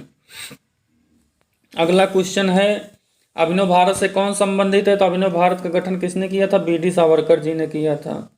अगला क्वेश्चन है, 1905 में क्रांतिकारी संगठन अभिनव भारत को किसने गठित किया था? तो ये किया था बी.डी. सावरकर ने। इसमें पूछ रहा है कहाँ किया था? तो कहाँ किया था? महाराष्ट्र के नासिक में। अगला क्वेश्चन, निम्नलिखित में से किसने क्रांतिकारियों के संगठन अभिनव भारत को संगठित किया था? तो किसने किया था? अभी मैंने आपको बताया, बी.डी. सावरकर ने किया था, जिन्हें हम विनायक दामोदर सावरकर के नाम से भी जानते हैं। अगला क्वेश्चन ये रहा, बी.डी. सावरकर द्वारा स्थापित गुप्त संगठन क्या था? तो अभिनव भारत था। कहाँ पे स्थापना हुई थी? नासिक में 1905 में। अगला क्वेश्चन देखिए आप, अगला क्वेश्चन है, अभिनव भारत नामक अंग्रेज विरोधी संगठन की स्थापना किसने की? तो बी.डी. सावरकर ने की। ये बहुत ही इंपॉर्टेंट क्वेश्चन है, कई बार पूछा गया है। निम्नलिखित में से किसने मित्र मेला को शुरू किया? तो विनायक दामोदर सावरकर ने मित्र मेला नामक सामाजिक संगठन की स्थापना की थी। बाद में इसे क्रांतिकारी संगठन किस में चेंज कर दिया था? तो अभिनव भारत में चेंज कर दिया था। पहले क्या था इसका नाम? तो मित्र मेला था। मित्र मेला क्या थी? सामाजिक संगठन था जो गणेश उत्सव और शिवाजी उत्सव मनाने के लिए गठित किया गया था और लोगों को जागरूक करने के लिए। अगला क्वेश्चन क्या है, अब बी.डी. सावरकर के बारे में क्या सही है? उन्होंने अभिनव भारत नामक क्रांतिकारी संगठन की स्थापना की, बिल्कुल सही है। निम्नलिखित भारतीय राष्ट्रवादियों को प्रेरित करने के उद्देश्य से उन्होंने मेजनी की जीवनी लिखी, ये भी सही है। अब मेजनी की जीवनी दो लोगों ने लिखा था, एक तो दामोदर सावरकर जी ने लिखा था, दूसरी लाला लाजपत राय जी ने लिखा था। दोनों लोगों ने मेजनी की जीवनी लिखी थी, आप भी ध्यान रखिएगा। तीसरा इसमें कह रहा है, भारतीय स्वतंत्रता संग्राम 1857 नामक पुस्तक लिखी जो 1857 के विद्रोह पर राष्ट्रवादी दृष्टिकोण प्रदान करती है, ये भी बिल्कुल सही है। उन्होंने कहाँ लिखा था? तो ये उन्होंने लिखा था ब्रिटेन में, लंदन में। 1906 में ये लंदन चले गए थे, वहाँ पे इंडिया हाउस नामक हॉस्टल में रहते थे, जिसका गठन किसने किया, जिसकी स्थापना किसने किया था? तो श्यामजी कृष्ण वर्मा ने किया था। वहीं पर उन्होंने 1857 की स्वर्ण जयंती मनाई और एक किताब लिखी जिसमें भारत के 1857 के विद्रोह को भारत का स्वतंत्रता संग्राम कहा, पहला स्वतंत्रता संग्राम। अब चौथा क्या है? तो ब्रिटिश कैद से मुक्त होने के लिए वो चलते जहाज से कूद पड़े, ये भी बिल्कुल सही है। जब ब्रिटिश जहाज जो है वो पेरिस के मार्सेलिस नामक बंदरगाह पर पहुंचता है, यहाँ है ब्रिटेन, ये है फ्रांस, ये मार्सेलिस नामक बंदरगाह पर पहुंचता है, तो यहाँ से कूद कर एक बार भाग जाते हैं, लेकिन फिर से उनको पकड़ करके भारत लाया जाता है और 1908 में उनको आजीवन कारावास की सजा दे करके मांडले जेल भेज दिया जाता है। इस प्रकार इसमें देखेंगे तो सभी कथन सही हैं, इसलिए इसमें ए हो गया। अब 9वां क्वेश्चन देखिए आपके सामने, हेडगेवार ने किस वर्ष राष्ट्रीय स्वयंसेवक संघ की स्थापना की थी? तो हेडगेवार जी ने 1925 में भारतीय स्वयंसेवक संघ, राष्ट्रीय स्वयंसेवक संघ की स्थापना की थी। कहाँ की थी? तो इसका मुख्यालय था नागपुर में, जो आज भी बना हुआ है। अगला क्वेश्चन है, युगांतर पार्टी का नेतृत्व किसने किया? तो सबसे पहले देखिए, युगांतर पार्टी की स्थापना की थी वारिंद्र घोष और भूपेंद्र नाथ दत्त ने। किसने की थी? वारिंद्र घोष और भूपेंद्र नाथ दत्त ने की थी। वारिंद्र घोष अरविंद घोष के भाई थे और भूपेंद्र नाथ दत्त जो थे वो विवेकानंद के भाई थे। इन दोनों ने मिलकर युगांतर पार्टी की स्थापना की थी, लेकिन इसमें इनका नाम है नहीं। तो जतिन मोहन चटर्जी तो जो थे, जतीन्द्र नाथ मुखर्जी जो थे, ये इसके सदस्य थे, इसलिए इसमें कौन सा ऑप्शन सही हो जाएगा? ए सही हो जाएगा। कौन सा? ए सही हो जाएगा। अगला ऑप्शन, अगला क्वेश्चन क्या है आपके सामने? वो कौन थे जिन्होंने अनुशीलन समिति की स्थापना की थी? अब देखिए, अनुशीलन समिति एक क्रांतिकारी संगठन था। अब इसमें क्रम कैसे सेट करेंगे, किसका नाम पहले किसका बाद में? तो सबसे पहले अनुशीलन समिति में अगर प्रेफरेंस लेना होगा तो सबसे पहले स्थापना में किसका नाम आएगा? पी मित्रा का। पी मित्रा के बाद अगर इनका नहीं रहेगा तो आप लिखेंगे वारिंद्र घोष का। इनका भी नहीं रहता है तो आप लिखेंगे भूपेंद्र दत्त का। तो इस प्रकार से आप कॉम्बिनेशन सेट करेंगे। अनुशीलन समिति की स्थापना में सबसे पहले पी मित्रा है, फिर वारिंद्र घोष है, फिर भूपेंद्र दत्त हैं। हालांकि इन लोगों ने अलग अलग जगह पे स्थापना की है, अलग अलग समय में आप कह सकते हैं। जैसे अनुशीलन समिति की सबसे पहले स्थापना पी मित्रा ने की थी, तब ये सामाजिक अनुशीलन समिति थी। इसकी स्थापना 1902 में हुई। 1906 में बंगाल विभाजन के बाद आप देखेंगे इसकी स्थापना 1905 में। फिर वारिंद्र घोष और भूपेंद्र नाथ दत्त कलकत्ता में कर देते हैं। इसकी एक संस्था देखेंगे ढाका में भी खोली जाती है, पुलिन बिहारी दास के नेतृत्व में। तो इस प्रकार से आप समझेंगे, अगर सबसे पहले किसको मारेंगे? पी मित्रा को, फिर वारिंद्र घोष को, फिर भूपेंद्र दत्त को। इस प्रकार से इसका ऑप्शन क्या हो जाएगा? पी मित्रा, चूंकि इन्होंने सबसे पहले 1902 में की थी। 12वां क्वेश्चन आपकी स्क्रीन पे रहा। वारिंद्र घोष के क्रियाकलापों ने एक गुप्त क्रांतिकारी संगठन को जन्म दिया, अनुशीलन समिति, अभी मैंने आपको बता दिया। अब अगला क्वेश्चन आपकी स्क्रीन पे रहा, ये 13वां क्वेश्चन। वारिंद्र घोष किससे संबद्ध थे? तो अनुशीलन समिति से थे। अगला क्वेश्चन आपकी स्क्रीन पर रहा, अनुशीलन समिति कैसी थी? तो अब इसका ऑप्शन कट गया है, लेकिन मैं आपको बता दूं कैसी संगठन था ये था क्रांतिकारी संगठन। कैसा संगठन? क्रांतिकारी संगठन था ये। कैसा संगठन था? क्रांतिकारी संगठन। 15वां क्वेश्चन, बाल गंगाधर तिलक को लोकमान की उपाधि कब दी गई? तो मैंने आपको बताया था कि जब 1897 में रैंडो मायर्स की हत्या कर दी जाती है, किसके द्वारा? दामोदर चापेकर और बालकृष्ण चापेकर के द्वारा। तो उसी समय उन्होंने लिखा था अपने समाचार पत्र में कि जिस तरीके से शिवाजी द्वारा अफजल खां की हत्या की गई थी, सेम उसी प्रकार से रैंडो मायर्स की हत्या किसके द्वारा की गई है? तो चापेकर बंधुओं के द्वारा। इसी समय उनको जेल भेज गया था। इसी के बाद उन्हें किस उपाधि से जाना गया? तो लोकमान्य की विशेषण अवधि उनको दी गई, विशेषण उपाधि या विशेषण दिया गया। अब चलते हैं अगले क्वेश्चन पे। 17वां क्वेश्चन आपके सामने ये रहा। अच्छा, 16 तक उसमें हो गया था, 15-16 में थोड़ा से ऊपर नीचे हो गया। पहले 15वां देख लीजिए, 16वां तो हमने बता ही दिया आपको।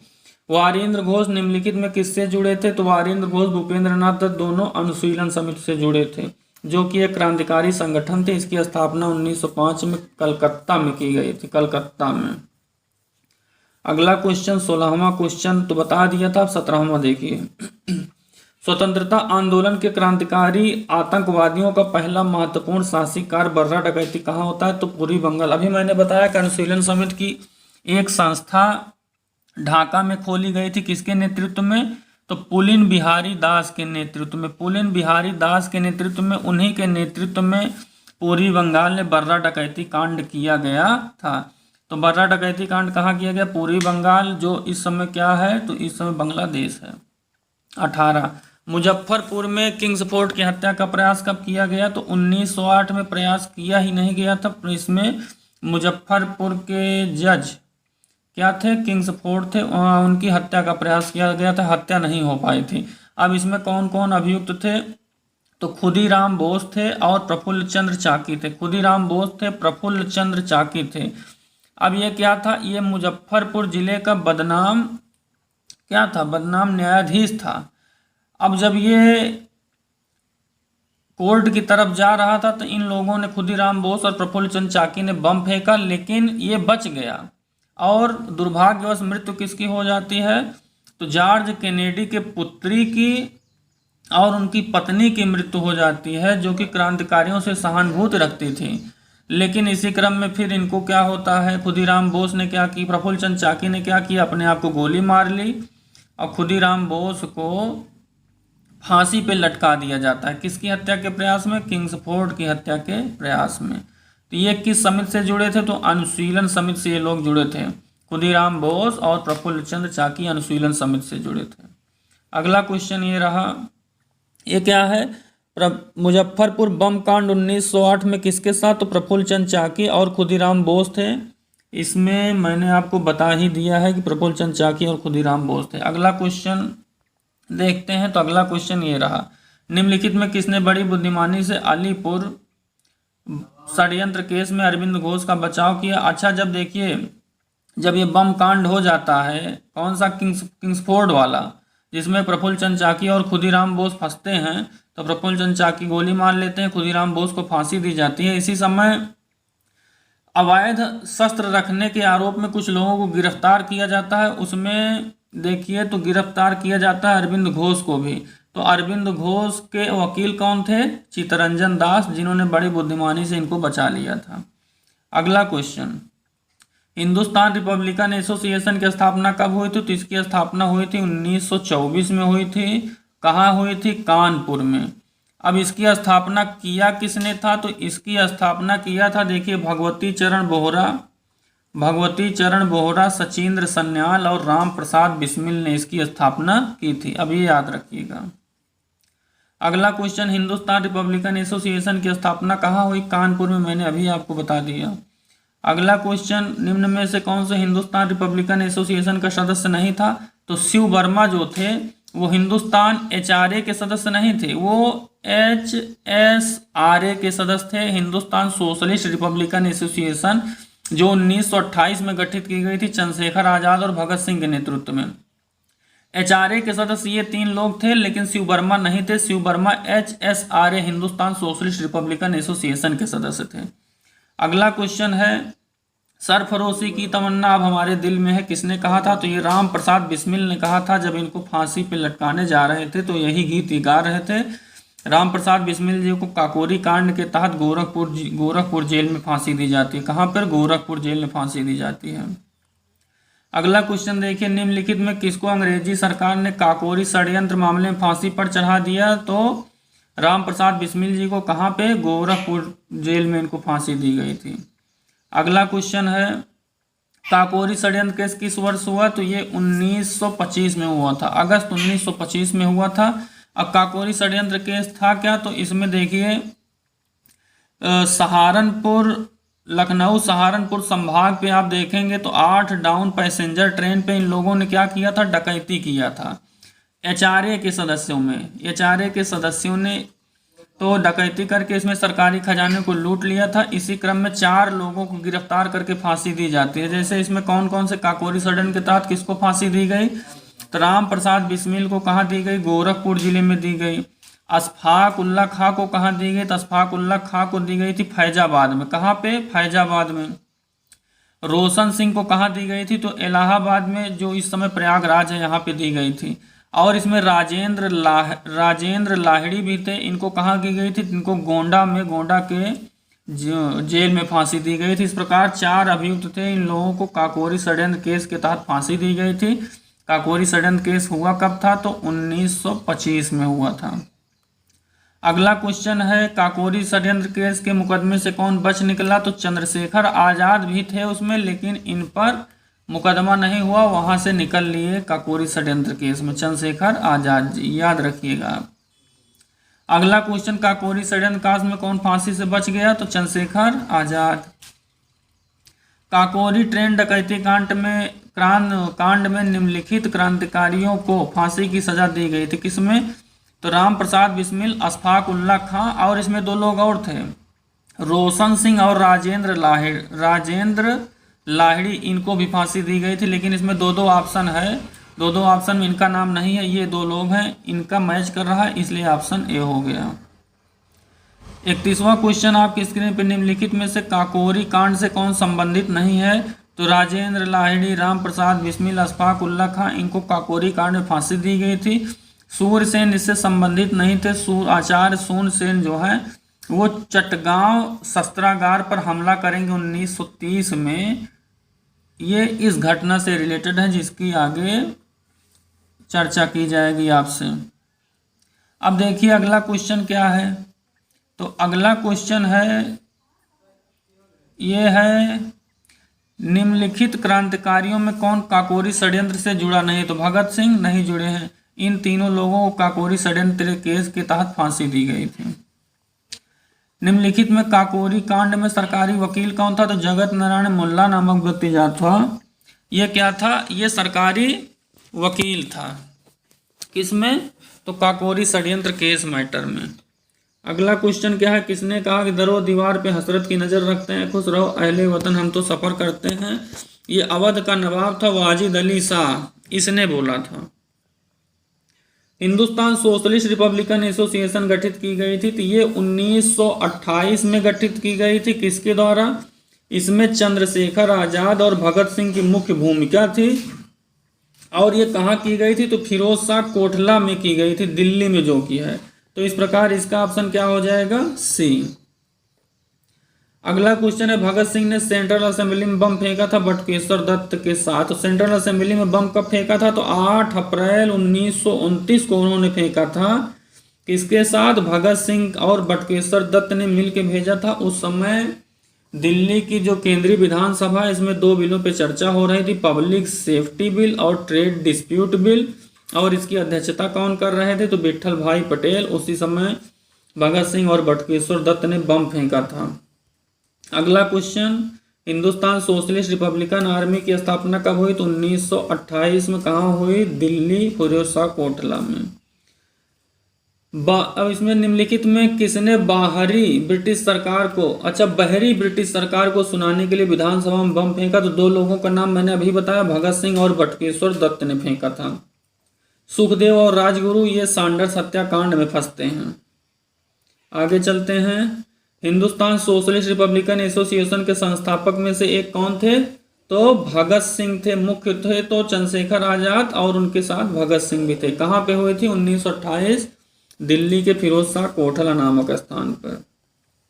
किसने सचिंद्र सन्याल द्वारा स्थापित हिंदुस्तान रिपब्लिकन एसोसिएशन का नाम बदल के हिंदुस्तान सोशलिस्ट रिपब्लिकन एसोसिएशन कर दिया गया था। इसमें ऑप्शन कट गया है। तो इसमें कौन थे, चंद्रशेखर आजाद और भगत सिंह। अगर एक का नाम हमें लिखना होगा तो चंद्रशेखर आजाद।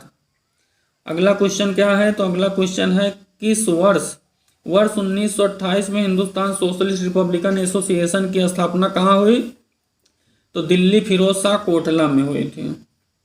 अगला क्वेश्चन है, क्रांतिकारी चंद्रशेखर आजाद को अंग्रेजों ने कैसे मार डाला। तो मुठभेड़ में ये मारे गए थे। इन्होंने स्वयं को ही गोली मार ली थी, अंग्रेज इन्हें नहीं मार पाए थे। कहाँ पे, यहीं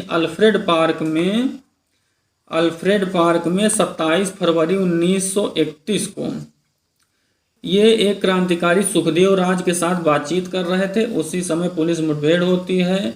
पुलिस मुठभेड़ में कई लोग जख्मी होते हैं, जो पुलिसकर्मी भी होते हैं, कुछ मृत्यु भी होती है। अंततः जब लास्ट गोली बचती है, आप कह सकते हैं कुछ ही गोलियां बचती हैं, तो चंद्रशेखर आजाद जी ने स्वयं को शूट कर लिया। अगला क्या है, इंकलाब जिंदाबाद का नारा किसने दिया, तो भगत सिंह ने दिया। लेकिन इंकलाब जिंदाबाद का सर्वप्रथम प्रयोग किसने किया था, तो सर्वप्रथम प्रयोग करेगा कौन, इकबाल करता है अपनी पुस्तक किसमें, अपनी पुस्तक बंग ए दर्रा में करेगा। लेकिन इस नारे को प्रचलित किसने कराया, किसके नाम पे फेमस है, तो भगत सिंह के नाम पे। अगला क्वेश्चन, इंकलाब जिंदाबाद किसने दिया, तो भगत सिंह ने दिया, अभी मैंने आपको बताया। अगला क्वेश्चन क्या है, इंकलाब जिंदाबाद का नारा किससे जुड़ा हुआ है, तो सरदार भगत सिंह से। अगला क्वेश्चन क्या है, सरकार के विरोध में असेंबली बम फेंकने के समय भगत सिंह की उम्र क्या थी, तो 21 साल से थोड़ी ज़्यादा थी। अब एकदम फैक्चुअल क्वेश्चन है, इसको रट लीजिए। अब देखिए आप अगला, भगत सिंह सुखदेव राजगुरु को फांसी कब हुई थी, तो अच्छा भगत सिंह सुखदेव राजगुरु को फांसी हुई थी सैंडर्स हत्याकांड के केस में, जिसको हम लाहौर षड्यंत्र केस के नाम से भी जानते हैं। कब फांसी हुई थी, तो 23 मार्च 1931 को। आप देखेंगे 5 मार्च 1931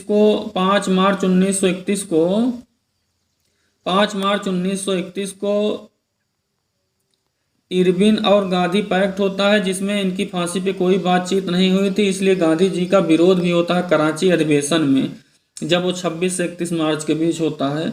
तो देखें कब हो जाती फांसी, 23 मार्च 1931 को डेट याद कर लीजिएगा। और भगौर चंद्रशेखर आज़ाद जी कब शहीद होते हैं, तो 27 फरवरी 1931 को, ये भी डेट याद कर लीजिएगा।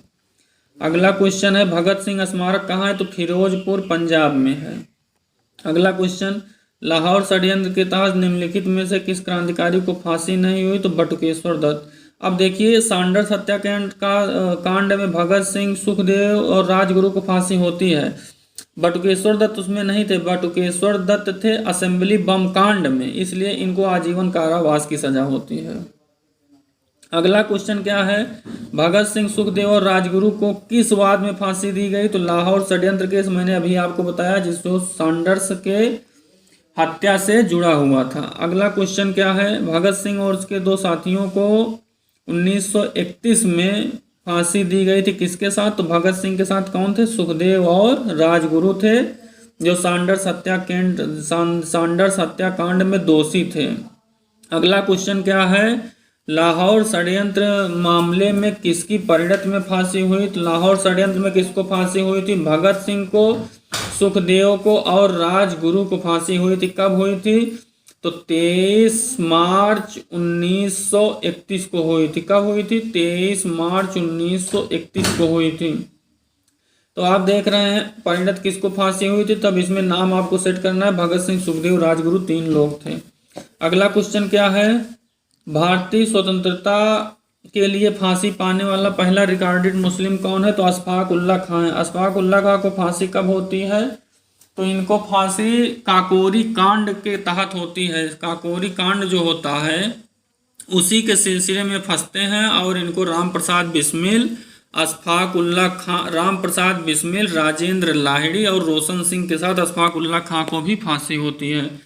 अगला क्वेश्चन क्या है, निम्नलिखित में कौन सुमेलित नहीं है, तो अब हम तीनों पे ध्यान अगर न दें, चौथे पे डायरेक्ट ध्यान दें, तो काकोरी षड्यंत्र कांड हुआ था 1925 में, इसमें दिया है 1924, तो यही गलत हो गया, तो इसमें कौन सा ऑप्शन सही हो जाएगा, डी।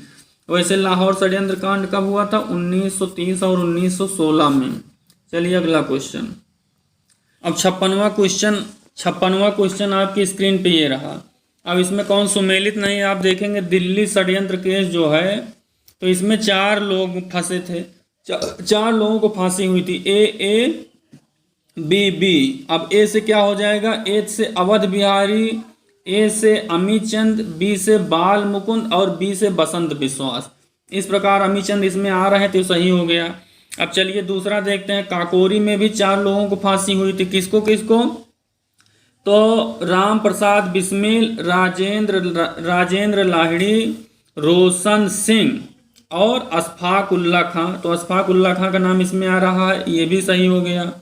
अब लाहौर षड्यंत्र केस के तहत 4 लोग गिरफ्तार इसमें भी होते हैं, कौन कौन, भगत सिंह, सुखदेव, राजगुरु और जतिन दास। तो देखिए जतिन दास है, ये भी सही हो गया। तो अब इसमें पूछ रहा कौन सुमेलित नहीं है, कौन सुमेलित नहीं है, तो सुमेलित कौन नहीं हो जाएगा, यही हो जाएगा डी वाला, ये सुमेलित नहीं होगा।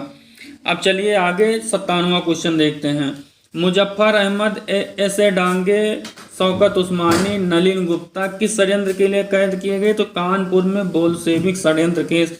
ये सभी क्या थे, ये कम्युनिस्ट पार्टी के सदस्य थे। अब इनका मानना था कि भारत में भी जिस प्रकार से रसिया में कम्युनिस्ट आंदोलन करके वहाँ पे मजदूरों की सरकार बनी है, उसी तरीके से यहाँ भी ये अंग्रेजों के खिलाफ एक ऐसा आंदोलन चलाना चाहते थे जिसके तहत इस षड्यंत्र कौन था, तो कानपुर का बोल्शेविक षड्यंत्र केस के नाम से जाना जाता है, जिसके तहत इन लोगों को गिरफ्तार किया गया। अगला क्वेश्चन क्या है, निम्नलिखित में से चटगांव शस्त्रागार पर धावा किसने किया, तो मैंने अभी बताया 1930 में सूरसेन जी के नेतृत्व में चटगांव शस्त्रागार पर धावा किया गया था। अगला क्या है, चिटगांव शस्त्रागार पर छापामारी, तो सूरसेन जी हैं, ये कहाँ था, तो ये बंगाल में था। अगला चटगांव आर्मरी रेड किसने किया गया, आर्मरी में होता है ये शस्त्रागार, तो चटगांव आर्मरी रेड में धावा किसने किया, तो सूरसेन जी ने किया। चलिए अगला, स्वतंत्रता संग्राम के सबसे कम आयु के शहीद कौन होंगे, तो खुदीराम बोस होंगे। खुदीराम बोस प्रफुल्ल चंद्र चाकी 1908 में मुजफ्फरपुर के जज किंगफोर्ड की गाड़ी पे बम फेंकते हैं, जिसके कारण खुदीराम बोस को क्या होती है, फांसी होती है। प्रफुल्ल चंद्र चाकी ने स्वयं को गोली मार ली। अब तो सबसे कम उम्र में शहीद होने वाले कौन है, तो खुदीराम बोस हैं। अगला क्वेश्चन अब आपको इसमें मिलाना है। तो अभिनव भारत विनायक दामोदर सावरकर से मैंने आपको बता ही दिया था। ये कब स्थापना हुई थी, तो 1905 में इसकी स्थापना होगी। कहाँ होगी, महाराष्ट्र के नासिक में होगी। अनुशीलन समिति, अब इसमें कौन कौन से हैं, तो एक तो हो गए वारिंद्र घोष, भूपेंद्र नाथ दत्त। अब ये सब अगर नहीं मिल रहे हैं, पी मित्रा नहीं मिल रहे हैं, तो अरविंद घोष भी इससे रिलेटेड है, इसके सदस्य हैं, आप जानते रहिए, इसे मिला दीजिएगा। गदर पार्टी 1913 में कहाँ स्थापित की गई थी, तो ये सैन फ्रांसिस्को अमेरिका में स्थापित की गई थी। स्वराज पार्टी 1923 में किसने स्थापित की थी, मोतीलाल नेहरू और सी आर दास ने इलाहाबाद में। इस प्रकार से अब अगला क्वेश्चन चलते हैं। तो अगला क्वेश्चन, पीडीएफ थोड़ा चेंज करना पड़ेगा। अगला क्वेश्चन ये रहा आपकी स्क्रीन पे। फिर से मिलाना है, तो अभिनव भारत से कौन हो जाएगा, सावरकर जी हो जाएंगे। मित्र मेला भी सावरकर जी ने स्थापित की थी। मित्र मेला सामाजिक संगठन था। यही मित्र मेला बाद में किसमें चेंज हो जाता है, तो क्रांतिकारी संगठन अभिनव भारत में। इंडियन रिपब्लिकन आर्मी की स्थापना कौन किया था, तो इंडियन रिपब्लिकन आर्मी की स्थापना किया था आचार्य सेन ने। अभी जिसका नाम मैंने बताया था, जो चटगांव आर्मरी रेड से संबंधित थे, सूर्यसेन, यस सेन लिखा है ना, तो सूर्यसेन जो थे वही चटगांव आर्मरी रेड किए थे। तो उन्होंने एक आर्मी का गठन किया था जिसे इंडियन रिपब्लिकन आर्मी कहते हैं, तो इसको इनसे मिला देंगे। अब हिंदुस्तान रिपब्लिकन एसोसिएशन की स्थापना कौन करेगा, सचिंद्र नाथ सन्याल। इसमें 3 लोग रहते हैं, सचिंद्र नाथ सन्याल, भगवती चरण बोहरा और राम प्रसाद बिस्मिल। तो इसमें सचिंद्र नाथ सन्याल का है, तो इनसे मिला देंगे। चलिए अगला क्वेश्चन। फिर से चटगांव आर्मरी रेड आ गया, तो कौन है इसमें, तो ये है सूरसेन जी। काकोरी षड्यंत्र केस में किसको फांसी हुई, तो राम प्रसाद बिस्मिल जी को हुई थी। अब गदर पार्टी से संबंधित कौन है, लाला हरदयाल जी 1913 में। अब एक ही बचते हैं, कौन सा, लाहौर षड्यंत्र केस। लाहौर षड्यंत्र केस में जतिन दास जो कि राजनैतिक कैदी का दर्जा प्राप्त कर रहे थे, और जिसके लिए भूख हड़ताल कर दिए थे। जब राजनैतिक कैदी का दर्जा नहीं मिला, 64वें दिन इनकी मृत्यु हो जाती है। अब अगला क्वेश्चन आपकी स्क्रीन पे, जतिन दास किस आरोप में बंदी बनाए गए, तो वही लाहौर षड्यंत्र केस में, जिसमें भगत सिंह सुखदेव राजगुरु बंदी बनाए गए थे, उसी में ये भी बनाए गए थे। अगला क्वेश्चन, जेल में भूख हड़ताल करने के कारण जिस स्वतंत्रता सेनानी की मृत्यु हो गई, मैंने अभी बताया कौन थे, वो जतिन दास थे। इसमें ऑप्शन कट गया है, जतिन दास थे, तो याद रखिएगा। 67वां क्वेश्चन फिर से मिलाना है। जतिन दास भूख हड़ताल से मर गए। चंद्रशेखर आजाद मुठभेड़ में शहीद हुए थे। भगत सिंह को 23 मार्च 1931 को फांसी हो गई थी। कल्पना दत्त को क्या हो गया था, आजीवन कारावास हो गया था। अगला चलिए मिलाते हैं। अगला क्या है, फिर से मिलाने वाला है। चटगांव आर्मरी रेड कौन करेगा, तो आप देखेंगे चटगांव आर्मरी रेड आचार्य सूरसेन के नेतृत्व में किया जाता है। उनकी एक छात्रा कल्पना दत्त भी रहती है, तो उसमें इनका नाम नहीं है सूरसेन का, तो कल्पना दत्त से इसको मैच करेंगे। अभिनव भारत सावरकर जी ने किया है। अनुशीलन समिति किस कौन करता है, तो इसमें वारिंद्र घोष, भूपेंद्र नाथ दत्त रहते हैं, पी मित्रा रहते हैं। अगर उनका नाम नहीं है तो अरविंद घोष से मिलाएंगे। कूका आंदोलन गुरु राम सिंह ने किया था। ये पंजाब में सिख राज की स्थापना करना चाहते थे, तो ये हो गया। अब चलिए अगला 59वां क्वेश्चन है। काकोरी के किस अभियुक्त के बचाव में किसकी अध्यक्षता में एक समिति का गठन किया। अच्छा, काकोरी में जो अभियुक्त थे उनके बचाव में गोविंद वल्लभ पंत के अध्यक्षता में एक समिति का गठन किसने किया था, तो कांग्रेस ने किया था। अगला क्वेश्चन चलते हैं। अब रिवोल्ट ग्रुप क्या है, तो रिवोल्ट ग्रुप वही है जो सूरसेन ने बनाया था इंडियन रिपब्लिकन आर्मी का, जिसने चटगांव पे हमला किया था, चटगांव शस्त्रागार पे, तो इससे इनको मिला देंगे। हिंदुस्तान रिपब्लिकन एसोसिएशन राम प्रसाद बिस्मिल, सचिंद्र सन्याल, भगवती चरण बोहरा, तो एक का नाम मिल रहा है, इनसे मिला देंगे।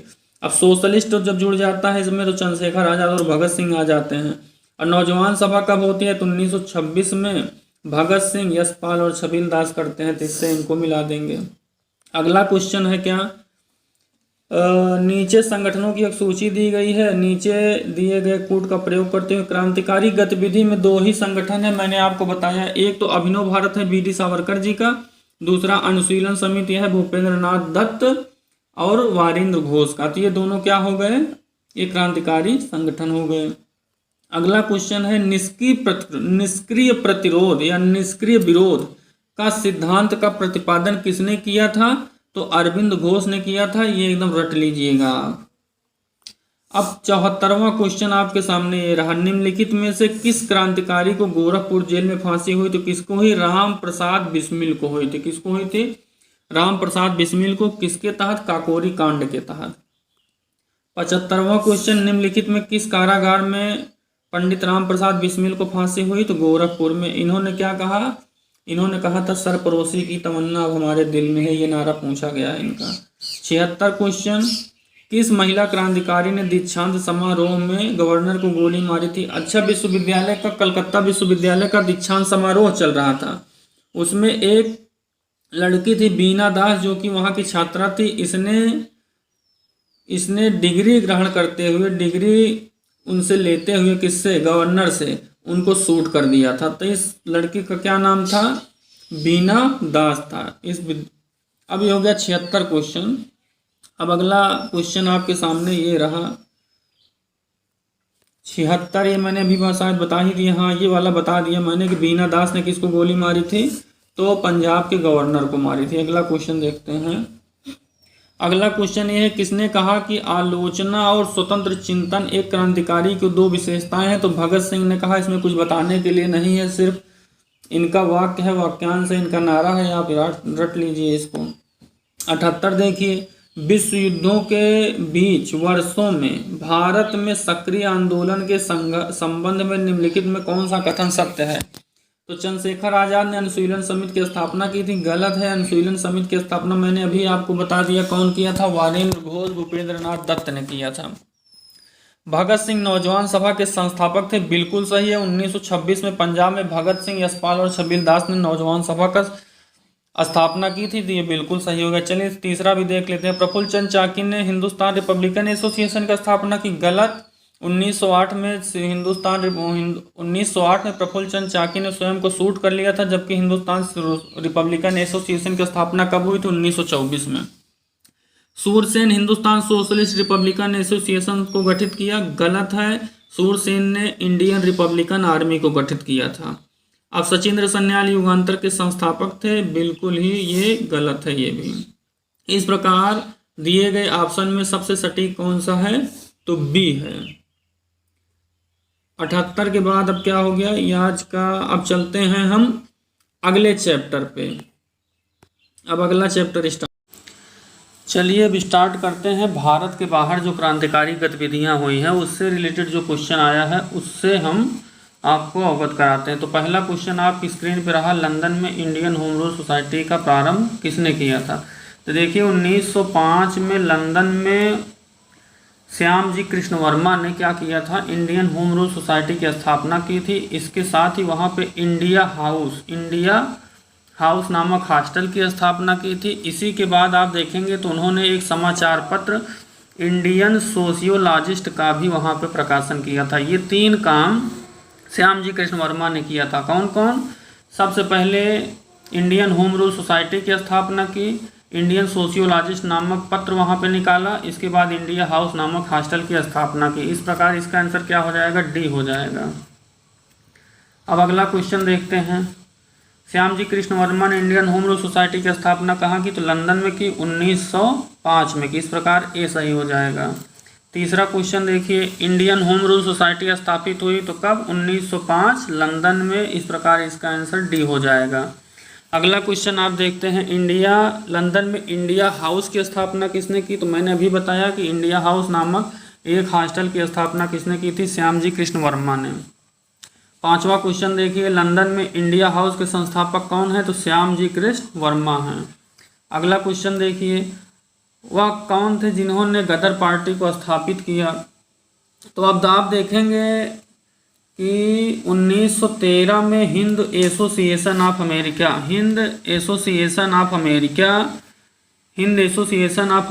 के संस्थापक थे सोहन सिंह भाखना। कौन थे? सोहन सिंह भाखना। इन्होंने कहाँ किया था? इन्होंने किया था अमेरिका में। अब यही हिंद एसोसिएशन ऑफ अमेरिका लाला हरदयाल के कहने पर किसमें चेंज कर दी जाती है? गदर पार्टी में। किसमें चेंज कर दी जाती है? गदर पार्टी में। अब अगर लाला हरदयाल और सोहन सिंह भाखना दोनों का नाम रहता है और उससे पूछा जाता है गदर पार्टी को स्थापित किसने किया, तो उसमें सोहन सिंह भाखना को पहले प्रिफर करेंगे और लाला हरदयाल को बाद में प्रिफर करेंगे, ये ध्यान दीजिएगा। क्योंकि हिंद एसोसिएशन ऑफ अमेरिका जो थी वही बाद में उसी का नाम चेंज करके गदर पार्टी कर दिया जाता है। तो गदर पार्टी मूलतः किसके द्वारा स्थापित की गई है, सोहन सिंह भाखना के द्वारा, केवल उसका नाम चेंज किया गया, हिंद एसोसिएशन का नाम चेंज करके गदर पार्टी किया गया है। तो किसके कहने पे, लाला हरदयाल के कहने पर। ठीक है, अब चलिए देखते हैं वह कौन से थे जिन्होंने गदर पार्टी को स्थापित किया। तो लाला हरदयाल, चूंकि इसमें सोहन सिंह भाखना नहीं है। अब अगला देखते हैं, निम्न में कौन से गदर पार्टी का गठन किया, तो इसमें देखिए लाला हरदयाल हो जाएंगे। कहाँ पे किया था, तो ये किया था अमेरिका के कैलिफोर्निया प्रांत में। कहाँ पे, कैलिफोर्निया प्रांत में। कब हुआ था, 1913 में, ये ध्यान दीजिएगा। और इसने गदर नामक पत्रिका का भी प्रकाशन किया था। अगला क्वेश्चन आपके सामने ये रहा, गदर पार्टी कब स्थापित हुई थी, 1913, भी सही हो गया। अगला क्वेश्चन, गदर पार्टी का नेता कौन था, तो लाला हरदयाल थे। अगला क्वेश्चन, निम्नलिखित में से कौन गदर पार्टी का पहला सभापति है, तो पहला सभापति कौन हो जाएगा, सोहन सिंह भाखना। सभापति मीन्स आप कह सकते हैं अध्यक्ष, उसी को बोलते हैं। अब अगला क्वेश्चन आपकी स्क्रीन पे ये रहा, गदर आंदोलन की स्थापना किसने की थी, तो सोहन सिंह भाखना ने की थी। अगर सोहन सिंह भाखना नहीं रहेगा तो प्रिफर करेंगे लाला हरदयाल को, लेकिन अगर सोहन सिंह भाखना है तो पहले सोहन सिंह भाखना को टिक करेंगे। प्रथम विश्व युद्ध के दौरान सक्रिय होने वाले गदर क्रांतिकारियों का आधार स्थल क्या था, तो पश्चिमी अमेरिका। चूंकि अब ये अमेरिका है, ये अमेरिका है। अब अमेरिका के ये वाला पार्ट जो है ये है कैलिफोर्निया प्रांत, ये पश्चिमी अमेरिका पड़ता है। अमेरिका का पश्चिमी भाग, इधर पैसिफिक ओशन है, तो इस प्रकार हम क्या मारेंगे, पश्चिमी अमेरिका मारेंगे। अब अगला देखेंगे तो 13वां क्वेश्चन आपके सामने, गदर पार्टी की स्थापना हुई कहाँ, संयुक्त राज्य अमेरिका के कैलिफोर्निया में। अगला क्वेश्चन ये रहा, निम्नलिखित में से किस देश में गदर पार्टी की स्थापना हुई, तो कहाँ हुई, मैंने आपको बताया यूएसए में। अब देखिए गदर क्या था, तो भारतीयों का एक ऐसा क्रांतिकारी संघ था जिसका मुख्यालय कहाँ था, सैन फ्रांसिस्को में। ये क्रांतिकारी संगठन था। अब कैलिफोर्निया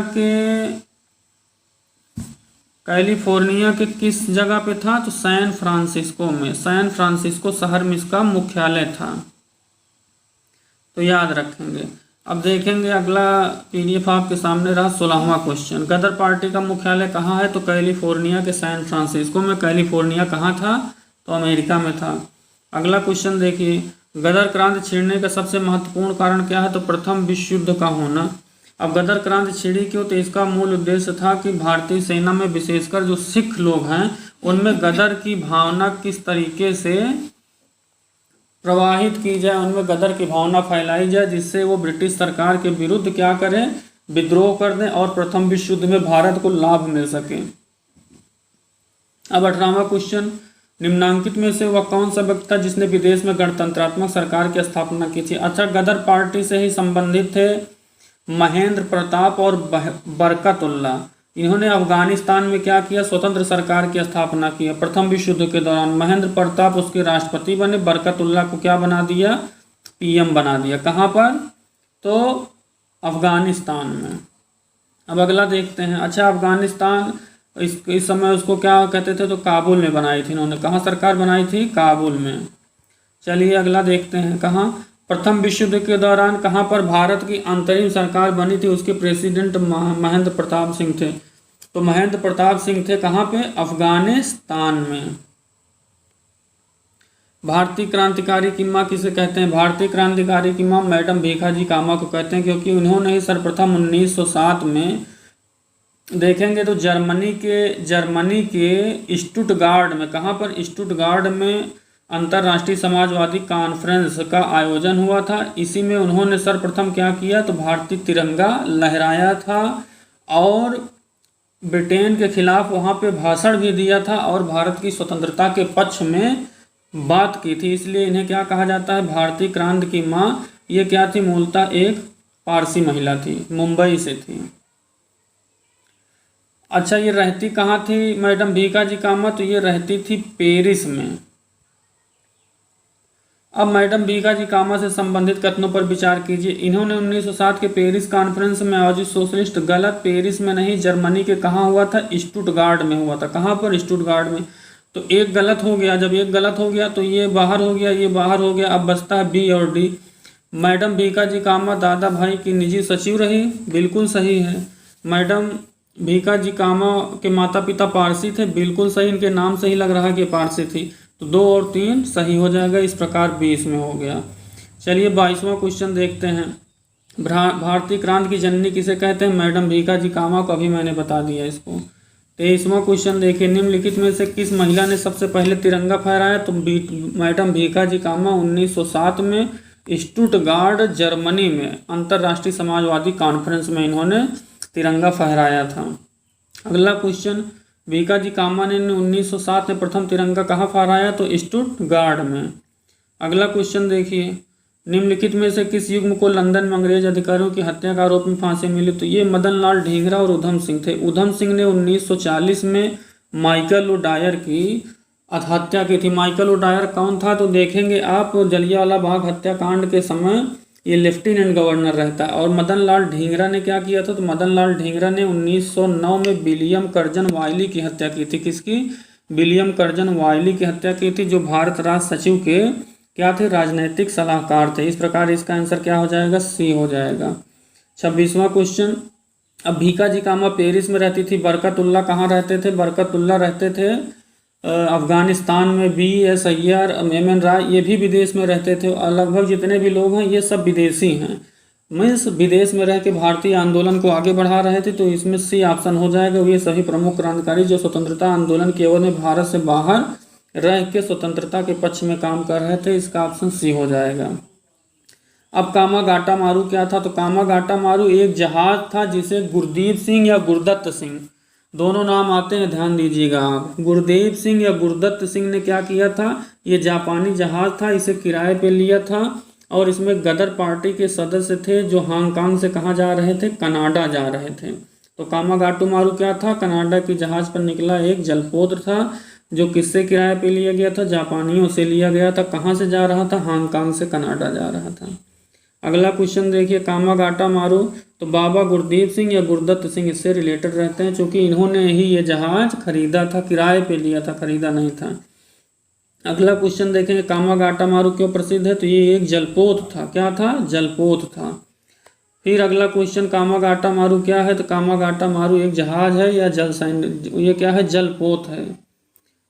अगला क्वेश्चन देखते हैं। तो अगला क्वेश्चन आपकी स्क्रीन पे रहा, ये वह कौन थे जिन्होंने इंडिपेंडेंस लीग की गठन किया? तो देखिए, भारत से बाहर इंडिपेंडेंस लीग का गठन रास बिहारी बोस ने 1942 जापान में किया था। कहाँ किया था? तो जापान में किया था। और रास बिहारी बोस की आप देखेंगे आज़ाद हिंद फौज के गठन में महत्वपूर्ण भूमिका भी थी। ठीक है। अगर भारत में देखें तो इंडिपेंडेंस लीग आप कह सकते हैं, ऑल इंडिया इंडिपेंडेंस लीग जो है उसको जवाहरलाल नेहरू और सुभाष बाबू ने कब किया था? 1928 में मोतीलाल नेहरू की कमेटी के गठन के बाद इन्होंने किया था भारत में। किसने? जवाहरलाल नेहरू और किसने? सुभाष चंद्र बोस ने। इंडिपेंडेंस फॉर इंडिया लीग या ऑल इंडिया इंडिपेंडेंस लीग इसे कहते हैं, इसे भारत में किया था। लेकिन विदेशों में आप देखेंगे तो रास बिहारी बोस ने इसका कहाँ किया था? जापान में इसका गठन किया था।